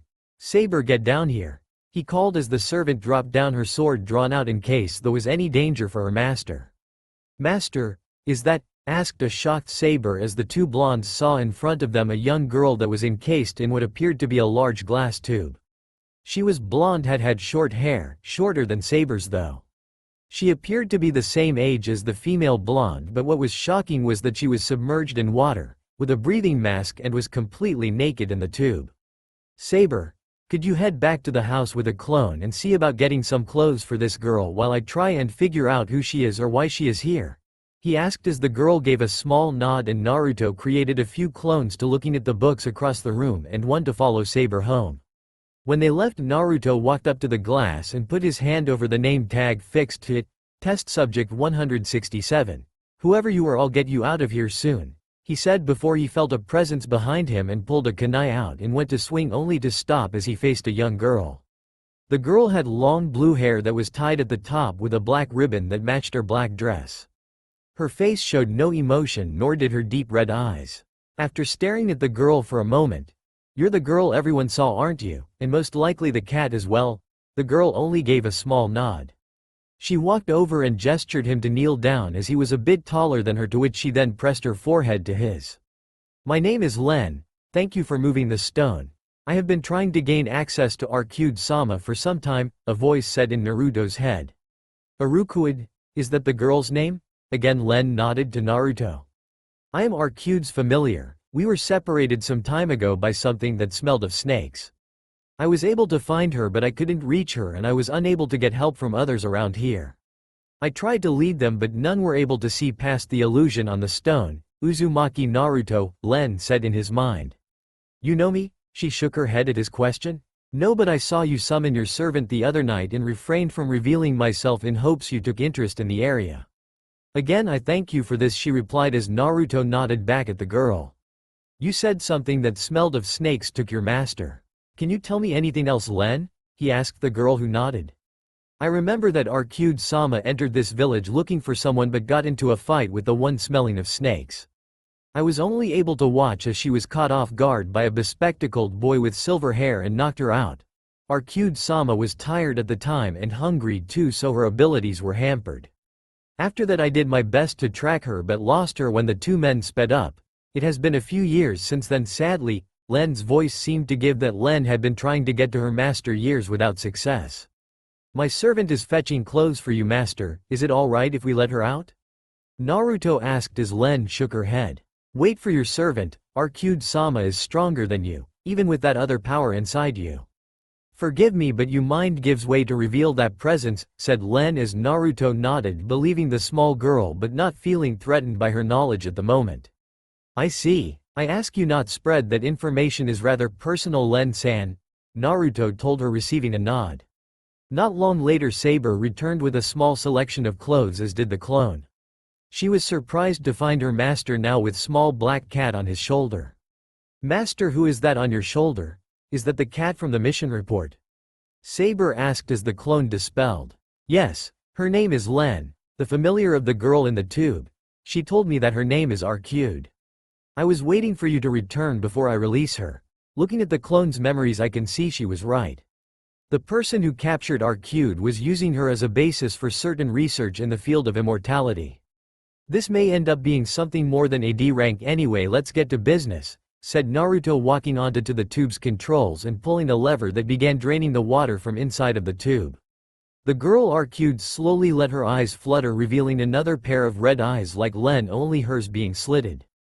After a few seconds, the eyes of Arcude bolted open, revealing unkempt rage, and as such she raised her hands, showing that her nails had grown into claws, and swung at the glass, easily breaking it and jumping out of the tube and rushing forward, aiming to vent her anger at whatever was closest. Sadly, that was Naruto and Saber, both of which prepared them for a fight despite the girl's lack of clothing. Thankfully, however, with what time he had, Naruto had placed a gravity trap seal on the ground in front of the tube, so when she stepped over it, Arcude was drawn to the ground with a heavy force. With her prone form, Naruto rushed forward and placed his hand on her head with a seal on his hand reading, "Calm." The seal itself was designed for unruly prisoners that were prone to rage.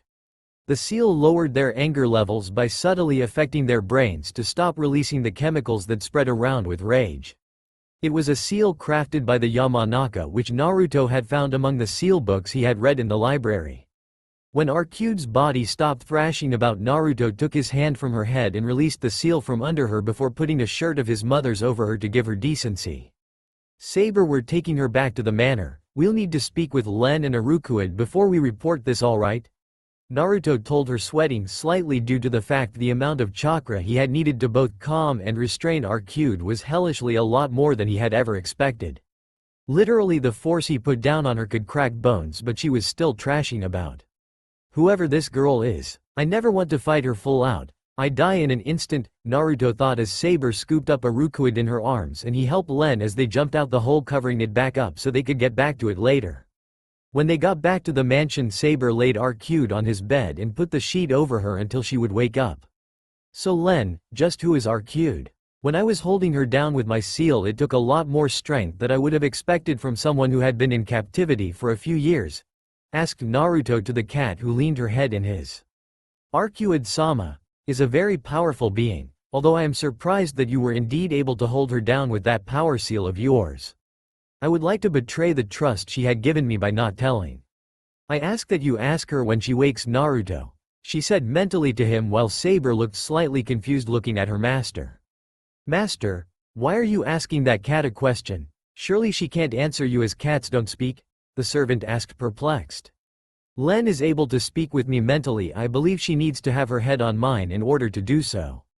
Len nodded to Naruto thoughts on the matter, and she hopped over to Saber's shoulder to rested her head against hers. Greetings, servant Saber. As stated, my name is Len. I thank you for helping Naruto, for freeing Arcude-sama and bringing her back to your home. Please do not feel threatened by our presence here, Len said as Saber nodded and passed the cat back to Naruto. Len, what does Arcude eat in case she is hungry when she wakes up? Naruto asked as Saber's eyes widened, seeing as she was going to get to try more of the world cuisine from Naruto. Arcude-sama is not too picky if I recall, Naruto, she answered as he nodded and went into the kitchen, Saber following him to watch him cook and Len staying on his shoulder. As he got the ingredients out, Len tilted her head looking at them and pushing her head against Naruto's. What is it that you're cooking, Naruto? The cat asked him. Pork shogayaki for one dish and also some nikamen and some daifuku. Just a small range of dishes. I'm gonna have to restock soon. Anyway, back to cooking Kage Bunshin no Jutsu. Naruto called making a couple clones to deal with the preparation of the other dishes. After preparing most of the food, Naruto heard a thud coming from across the hall, meaning that Arcade had most likely rolled out of the bed. "Len, can you go and make sure that your master is wearing something when she comes out of the room?" he asked the cat, who nodded, jumping from his shoulder and began walking toward the room. It was not long until the black cat came out in her human form and a now dressed Arcade wearing a white turtleneck, long dark red skirt and a pair of black shoes. Hi Len, said you freed me from wherever I was before. My name's Arcade Brunstud, nice to meet ya, whatcha cooking? She asked, tilting her head to one side as she smelled the food. Just some dishes in case you were hungry. I've been told by many to be kind and generous to girls, and feeding someone with no home is probably the right thing to do. Naruto said to Arcade as he plated up the food. You've been taught well, Naruto-kun, continue like this and I might reward you, said a sultry voice inside his head that made Naruto blush, which all the girls noticed. Master, your face is red again. Are you completely certain you are not ill? Saber asked him, unaware of the female voice speaking to him. No, it's nothing, trust me. I don't get sick, Saber, just an embarrassing thought sprung to mind is all, he said, waving his hands out in front of him. I'm not embarrassing, I'm beautiful and you just won't admit you love it, said Kyuubi, pouting mentally at him. Saying things like that when I am in the room with other girls who without a doubt are stronger than me is not a good thing. At this rate you're going to be meeting my new housemates personally, Kyuubi-chan, Naruto replied, getting control of his face's color. Fine by me, I'd like to meet your new friends. Hell, I might get them teasing you as well, said Kyuubi as Naruto mentally shook his head at her. I see, if you say so, master. Is the food ready? She asked, looking at the food at the table. Almost. Arcade, please sit down with us. If there's nothing here that takes your fancy, I have some fish in the freezer if you'd like, Naruto questioned the red-eyed blonde. It should be fine, and thanks for the food. What was your name again? She asked, sitting down opposite Saber. Naruto Uzumaki. Genin of Konoha. It's nice to meet you, Arcade, as well as Len, he said, placing a small glass of milk next to the small girl, who nodded in thanks. Oh, so that's what this place is, a ninja village. That would explain why lots of people dressed funny round here before I got captured, said Arcade, hitting her fist to the palm of her hand, only just figuring it out. You didn't know that you were entering the ninja village when you came here? Naruto asked, surprised, since the fact that Konoha was a ninja village was quite a well-known fact. No, I was kinda busy looking for someone, so I didn't pay it much attention really. Arcade shrugged as she picked up her chopsticks and dug in, having an easier time than Saber was, since she had only just been taught how to use them and would take a while before she had mastered them. Tilda, this is really good, Tilda, I've never had things like this before, said Arcade, thoroughly enjoying the new food she was getting to taste. What did you eat before we found you then, Arcade-san? Although I must agree that master is very talented, said Saber, taking some nikumen in her chopsticks and eating it. Whatever I could find really, deer, rabbit, anything I could grab and eat, she answered, making Naruto blink, wondering how had this girl been living before she was captured by who he believed was Orochimaru based off the notes left in the room. Something he would have to tell Hiruzen soon, when they finished their meal most likely. It was more the three girls eating than him, since he wasn't hungry. Oh okay, Arcade, when you were freed you struck out like a berserker, and I could tell you were much stronger than anything seen before, maybe stronger than Saber. Possible, could you tell us why you were that strong? Naruto asked, a little apprehensive. Well, that's a little personal, so I'm not telling you, okay, she said, digging back in. Arcade-san, my master has been thoughtful enough by freeing you and feeding you.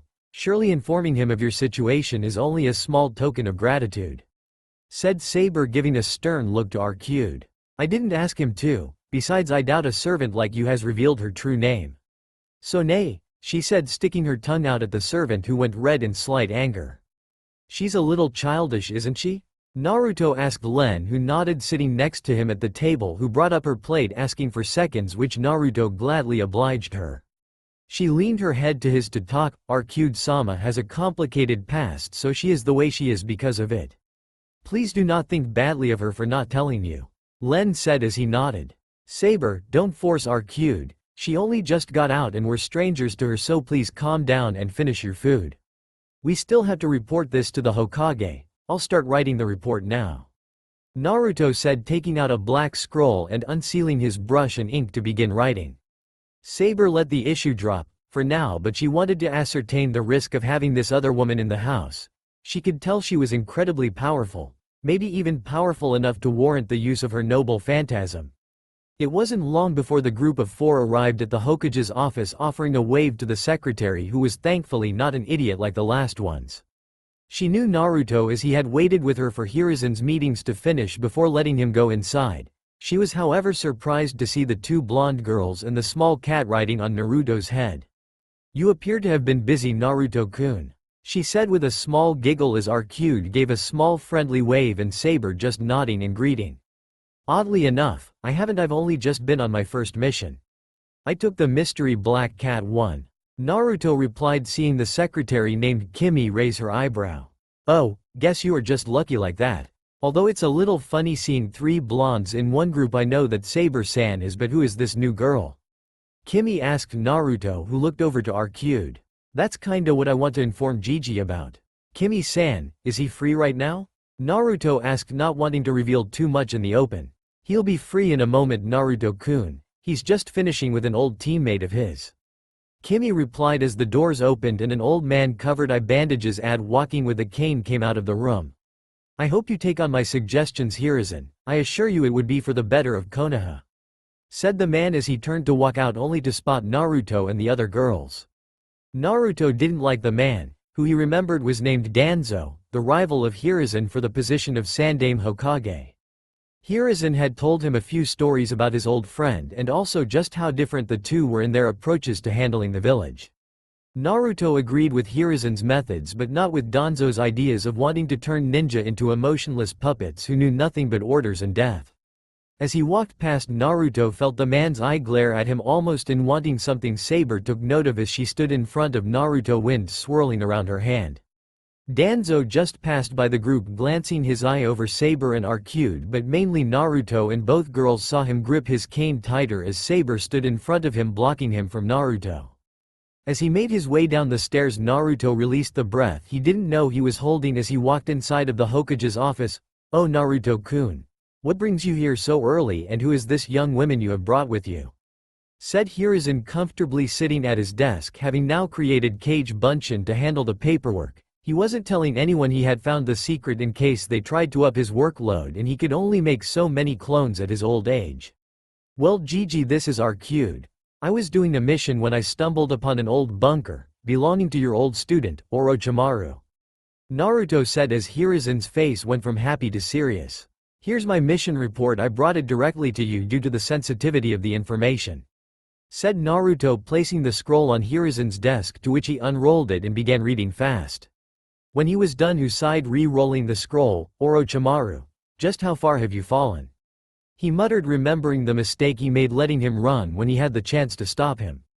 "Brunstude-san, allow me to apologize for my former student's action in capturing and detaining you all this time, as well as my own force's negligence in finding you sooner. Is there anything I can do for you?"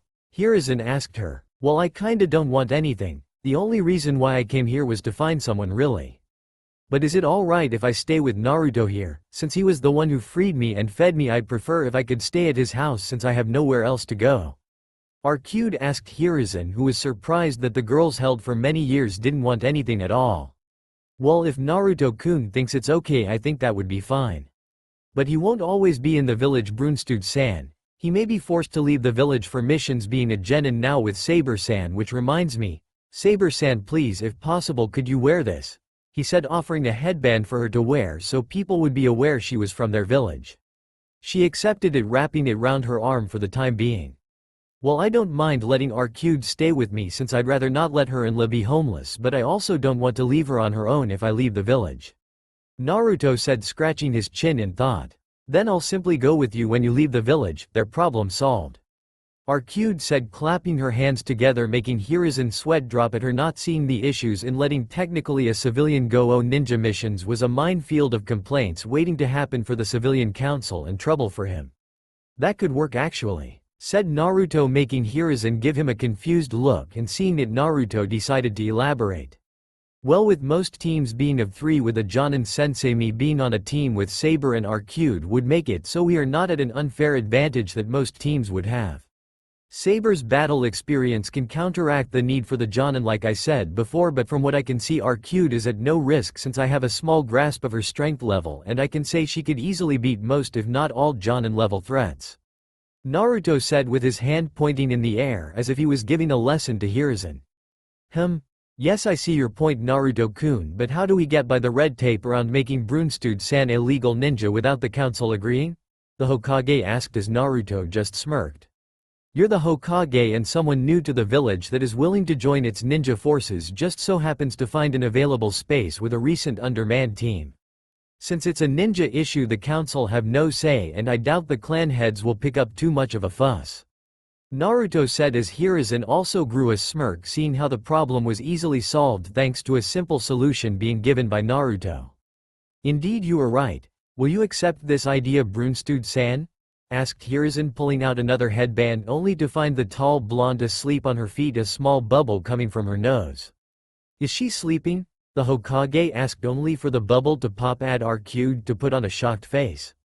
Ah, I fell asleep, she said as everyone's sweat dropped at her answering the question without realizing. Arcade. Gigi is offering you a headband to be a ninja so you can come with me and Saber on missions, okay?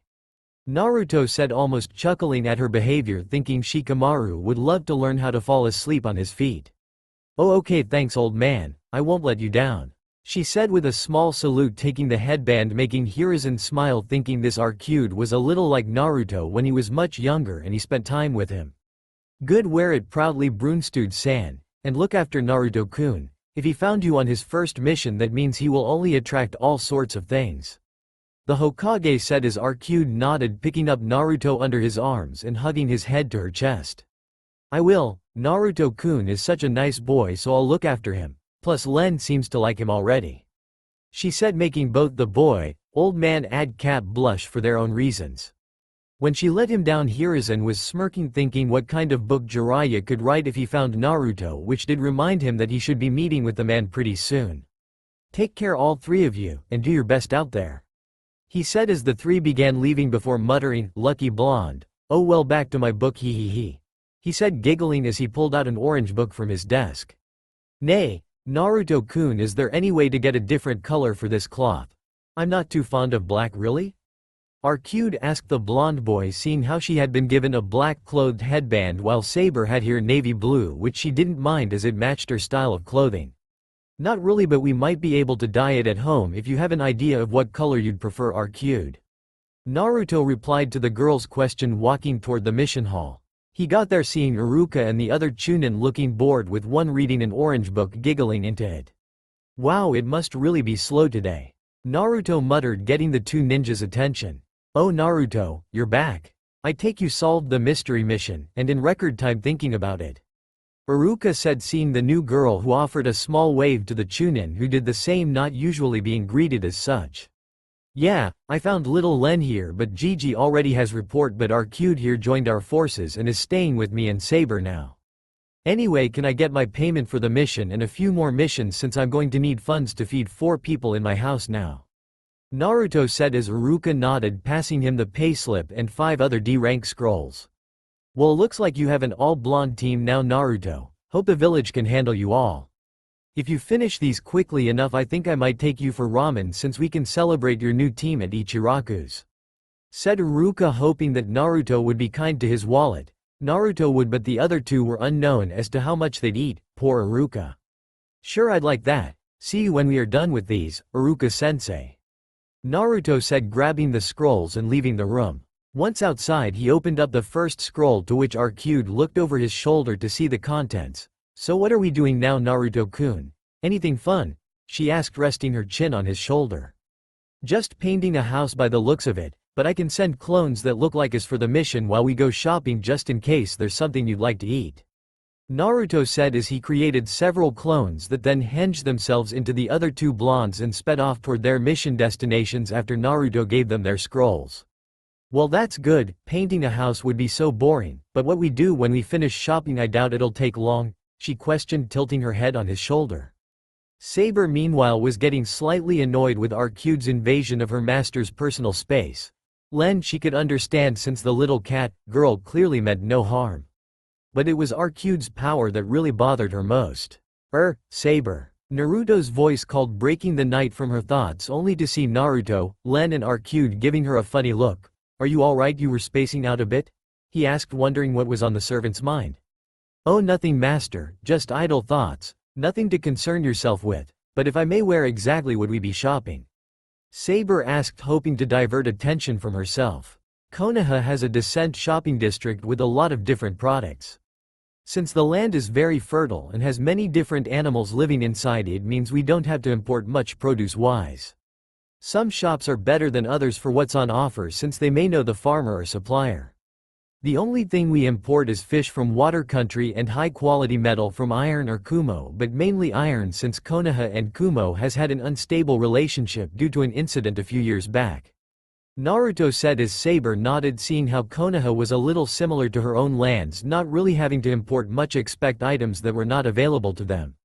I see, so to avoid further conflict you seek the country that is likely to not cause problems, am I right? She asked, getting a nod.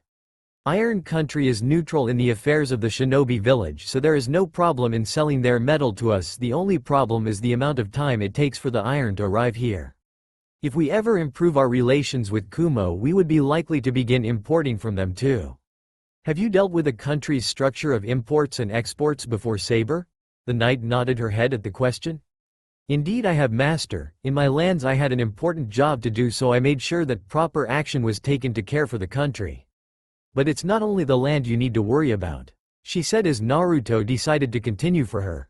It's also the people inside. Yes, that is a bit of a problem in Konoha, but I doubt that will last long now. Naruto said, considering that since he was technically a clan head now, Hiruzen may ask him to attend council meeting, to which he had plans to put a stop to some of the civilians' council's power. What are you talking about?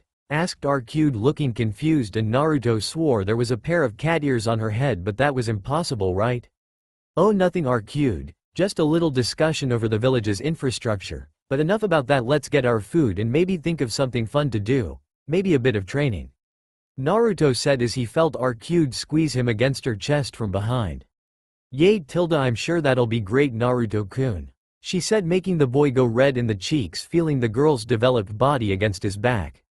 Why yeah, I guess it will. He stuttered, hearing Kyuubi laughing to herself in his head over how well she and Arcude would get on as friends. Will it be alright if I train with you as well, master? Saber asked, sending a small glare to Arcude, who took no notice at all, but Len did take note of it for later. The team moved to one of the available training grounds, and Naruto took Len from his head and placed her on a nearby stone, to which she shifted back into her human form and placed her hands on her lap and sat, preparing to get a grasp of her new friend's abilities. The three stood opposite each other in the field, Saber drawing her invisible sword and grasping it with both hands. Naruto took out his sai and ninjutsu in each hand, crossing them over his chest, and Arcude looked very relaxed, not even taking a stance. Arcude-san, why do you not take a stance? If you don't, you may end up getting injured in this spar. Saber asked as her clothes glowed before she stood in her full armor. The girl shrugged her shoulders. Never really had to take a stance in battle, I just do what comes naturally, she said as Saber was unsure if she could actually strike the girl now, seeing as she was unarmed. Her honor would prevent her from doing so. So you are strong if people don't make you take a stance. Care to let me find out if I am?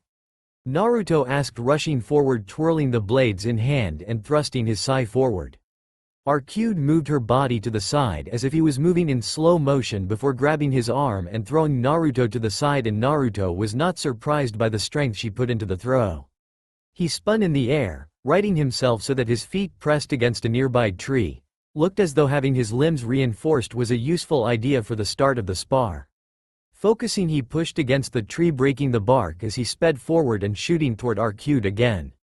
The blonde then felt his senses signal danger, so brought his blades to his side to block the invisible blade swung by Saber, seeing as his focus of Arcude had left him open to attack. Remember that there are two opponents here, master, she advised as she pushed him away with her powerful strength. Naruto skidded against the ground even with reinforced arms. Saber was no pushover, add the fact he couldn't tell her blade's shape and size made it a bit troublesome for him to deal with. This is going to be harder than I thought, Naruto muttered as he flipped on his feet to stop his momentum. Coming to a stop, he created a clone and sent it to attack Arcude while he charged at Saber. Let us see how far your skills go, master, Saber said, charging as well while Arcude played with her clone, literally. Naruto and Saber exchanged blows, but it was clear to him that Saber was much better than him. He was pretty much on the defensive in the battle and getting small cuts on his outfit as she made it past his guard. Guess I'll have to use alternate methods, Naruto thought as he channeled wind chakra into his blades, making the both shaper and also extending their range. Switching the side to a back-handed grip, he swung his arm out and Saber blocked with her sword. Only when she did she felt her armor get cut and spotted that something had indeed cut into it. Ninjas are known to be tricky, Saber, Naruto said, grinning, swinging his ninjutsu and catching Saber while distracted, but she wasn't classed as a master of blades for nothing, as after only just cutting into her gauntlet's armor she parried his sai and swung her blade out at him, knocking him back right into the path of his clone thrown by Arcude. The clone puffed away, giving Naruto the memories of Arcude messing with the clone but showing him that she was much stronger dealing with the reinforced clone by the blows she dealt it, which would no doubt snap a normal person in two no problem. How fortunate it was that Naruto was a durable blonde. When the smoke cleared, Naruto was left holding his side, having felt a new bruise rapidly forming from the blow Saber gave him when she knocked him away with what he presumed was the flat of her blade. OWW. OWW. OWW, god damn, do you two hit hard? Naruto groaned, getting to his feet and shrugging off the pain. For now, a servant is trained for combat, master. Very few magus can ever hope to fight us on a level field. Although I am surprised you were able to lay a hit on my armor, seems as though the winds aid you swords as well, Saber said, readying her blade again.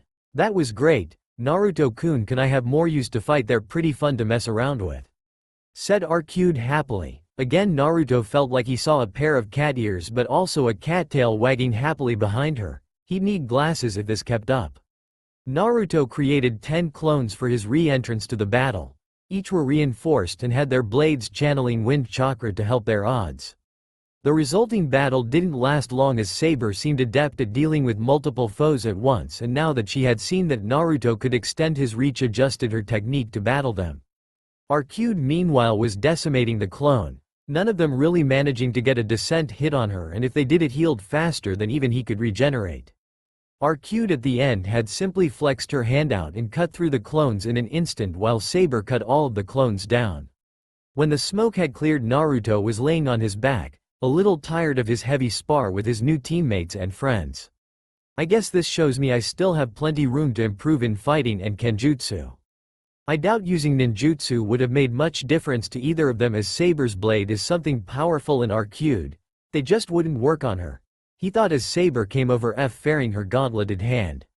You strike hard, master, quick and fierce, but it leaves you open too many times, and try to cut down the amount of power to those blades. If one were to look, it becomes obvious that you can extend your range. Your tactics could use some work, but all in all not a bad effort. I look forward to training again. She smiled as he got to his feet and Len walked over, offering a small rag to wipe his face now covered in sweat. You need to adjust the two powers in your body better alongside that deeper power I sensed in you. If they don't mix well, then your battle output will weaken and you don't want that. I'd suggest working on your flexibility a bit more so you can get out of close situations more. Also thanks for this. Been a while since I unwinded even before I was captured. So thanks Naruto-kun, she said, hugging the small boy affectionately. Thanks Arcude, Saber, I'll take you advice on and try and improve for next time. Let's check back at the mission hall to see if the clones have finished their jobs before we get out groceries and head out to meet Iruka-sensei for ramen. I got to tell you though, Ichiraku make better ramen than I can at the moment, so I hope you are hungry, he said as Arcude put the blushing boy down and Len walked by his side as they made their way back to the village. Both girls smiled at how King Naruto was as they walked back to the mission hall, where Iruka had a small chill go up his spine. Turns out that Iruka had clearly underestimated the two girls accompanying Naruto to their meal at Ichiraku's due to the fact that even though Naruto had only eaten a single bowl, Saber and Arcude had managed to drain his wallet of his weekly wages. Never in his short life would he believe that there was someone who could eat as much as Naruto did and not be affected by it, since Saber kept wolfing down her noodles like a wild beast of sorts. Tearing his weeping eyes away from his wallet, he looked to the two new blondes by his surrogate little brother. Saber. He only briefly got to know when she had been summoned that night, but he could tell that she would definitely look after Naruto and watch over him in case he bit off more than he could chew. She had an air of experience about her that he regularly wouldn't expect for someone who looked rather young. Then again, Saber was a summoned spirit, so he guessed she could be a little different from other girls from the village in Kunoichi careers, or fangirls. Shudder. Those girls made most teachers shudder.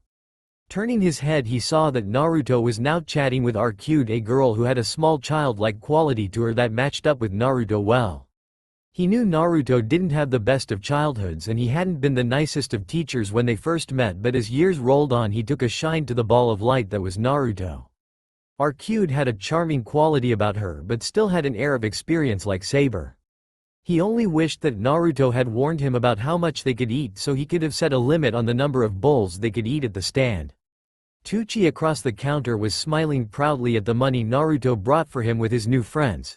Any friend that ate as much as Naruto was always a good thing, and Saber had clearly seemed friendly since his daughter Ayame was talking about how they made noodles, making the girl's stomach growl more.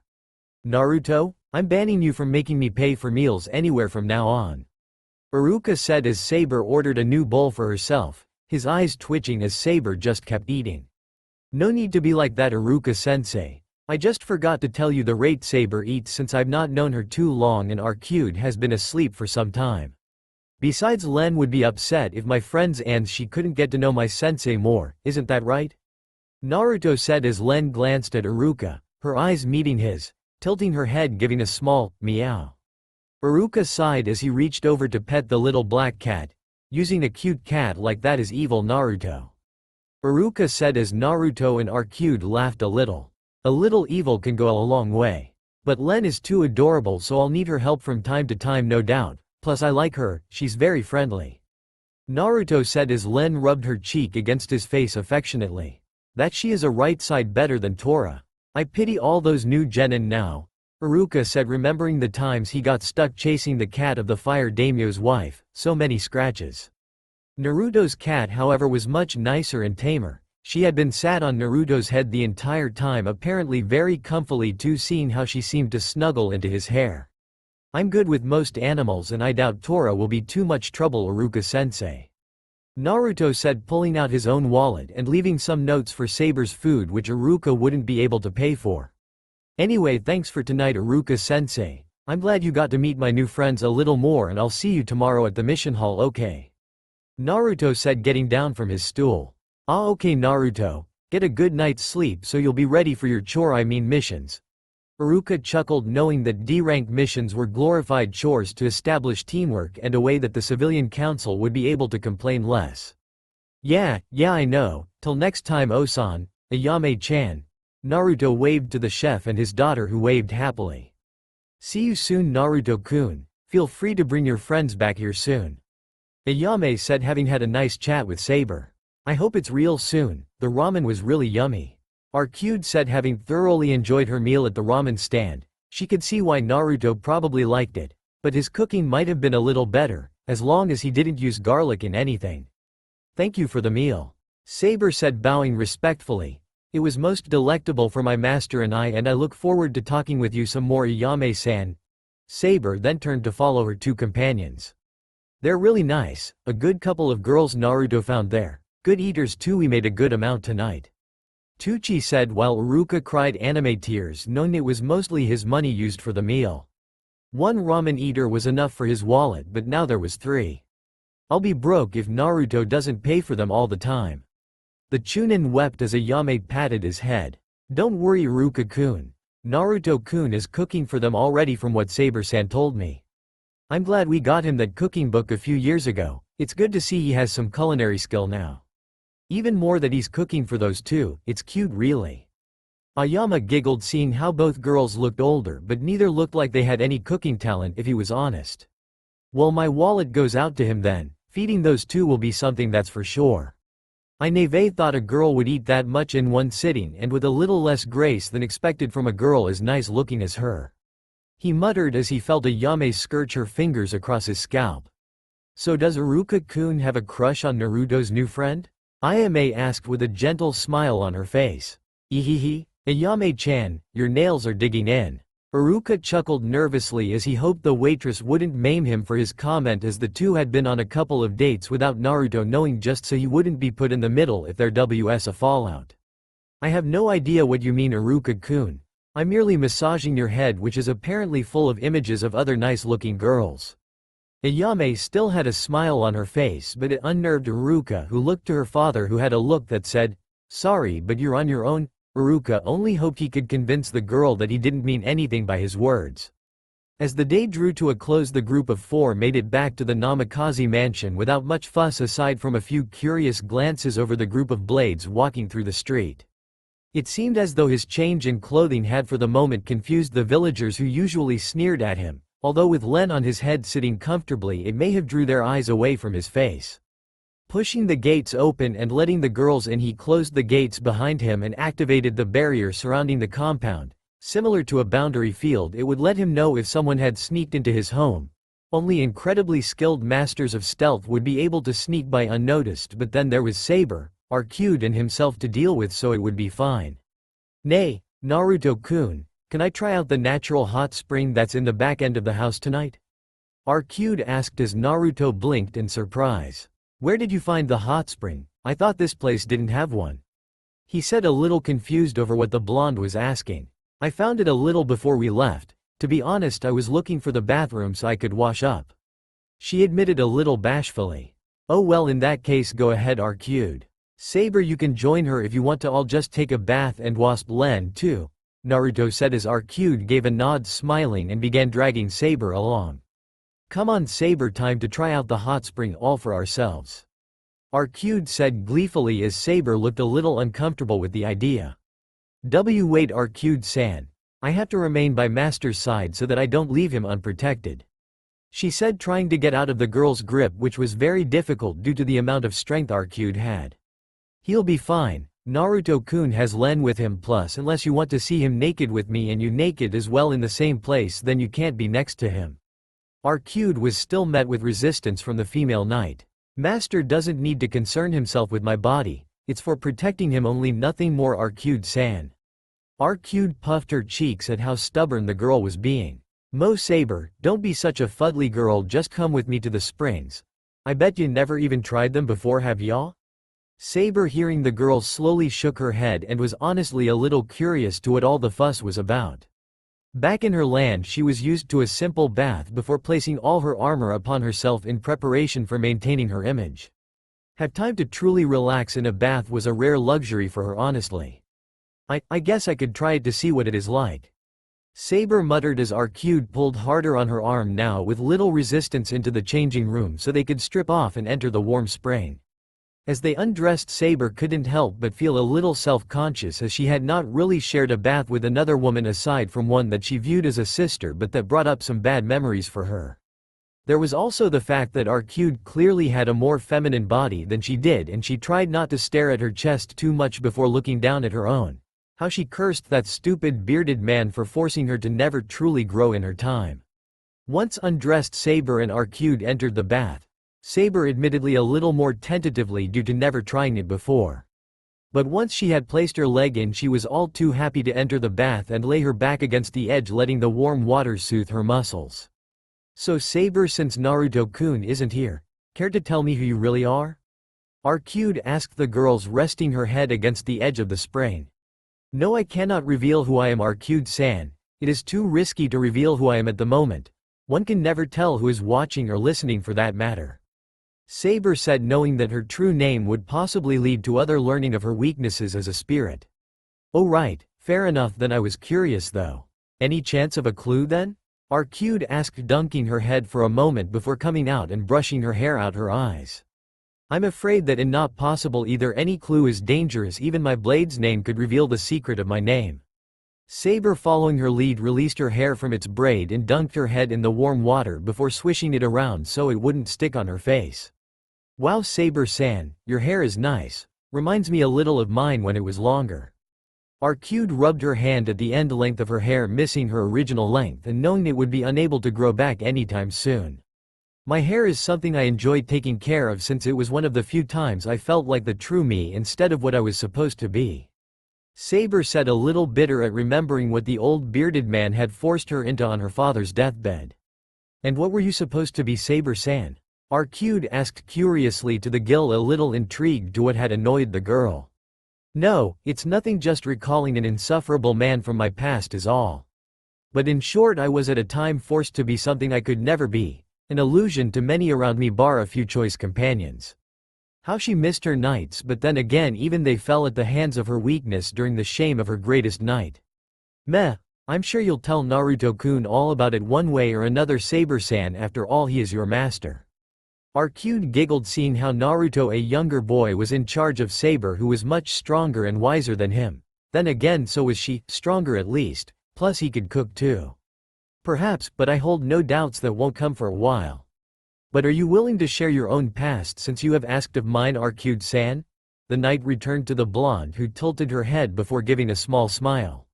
I will when you do, Saber-san, just to be fair. Now can you help me wash my back, Saber-san? Arcade asked, getting out the spring and sitting on the stool, her back exposed to Saber, who nodded, existing and grabbing a cloth, lathering it up for washing. It seems that Arcade-san will be nice partner with master. She is at least friendly, but I still find myself curious to her level of strength despite not being a servant like myself. And there were a couple other traces of servants in the village as we traveled through, it seemed. I'll need to inform master of that soon so he can be aware of that, probably after breakfast tomorrow. Saber thought as she rubbed Arcade's back with a slight hint of envy, seeing her curves. Strange really, it seems as though there is a little less hostility with Saber and Arcade now. Must be girls bonding easily with each other like Makoto talks about. What do you think, Kyuubi-chan? Naruto asked his friend Indy, his seal. Well, both likely have interesting pasts but will be unwilling to reveal anything right now, but mainly spending the day together and seeing how the spar between you and Arcade didn't end in bloodshed. Saber probably saw that there was no real danger for her being around you. But when do I get to meet them, Naruto-kun? I want to meet my new housemates alongside the cute little Len-chan. Naruto could literally feel the pout on the Biju's face, making him smile at how childlike she could be, not matching her age. Not that he minded that, however, since her usually personality was what made her so lovable, similar to Arcade. Soon, Kyuubi-chan, soon. I'll speak with them after breakfast tomorrow so that we can get it out of the way. Just don't start conspiring with Arcade to tease me more. I know you'll try it. Naruto's words came out in a slight accusing way. Why, Naruto-kun, I have no idea what you mean. I just want to have a small chat with the new girls in your life that make you blush like Sakura-chan does when you're around her and her mother. Kyuubi enjoyed feeling that Naruto's face flushed in the bath while he washed Len, still thankfully in cat form. Keep that up and no more back rubs like I did when you were in your fox form, Kyuubi-chan. Naruto's threat earned a gasp, as when Kyuubi was in her fox form he at times helped her or him, as he thought at the time, to relax by rubbed her back and massaging it, throwing her soft fur, making her pure in relaxation back then. No fair, Naruto-kun. Now that I'm back in my human form, my back's been aching more. I'll be good, I promise. Came Kyuubi's response, not wanting to lose any massage time from Naruto, who worked out all the kinks in her back when she was in fox form, so now in her human form would be even better. She was still curious why she never thought to shift into her female form sooner around Naruto. Probably the seal or something. That's all for now. If you enjoy, then please like, share and do comments.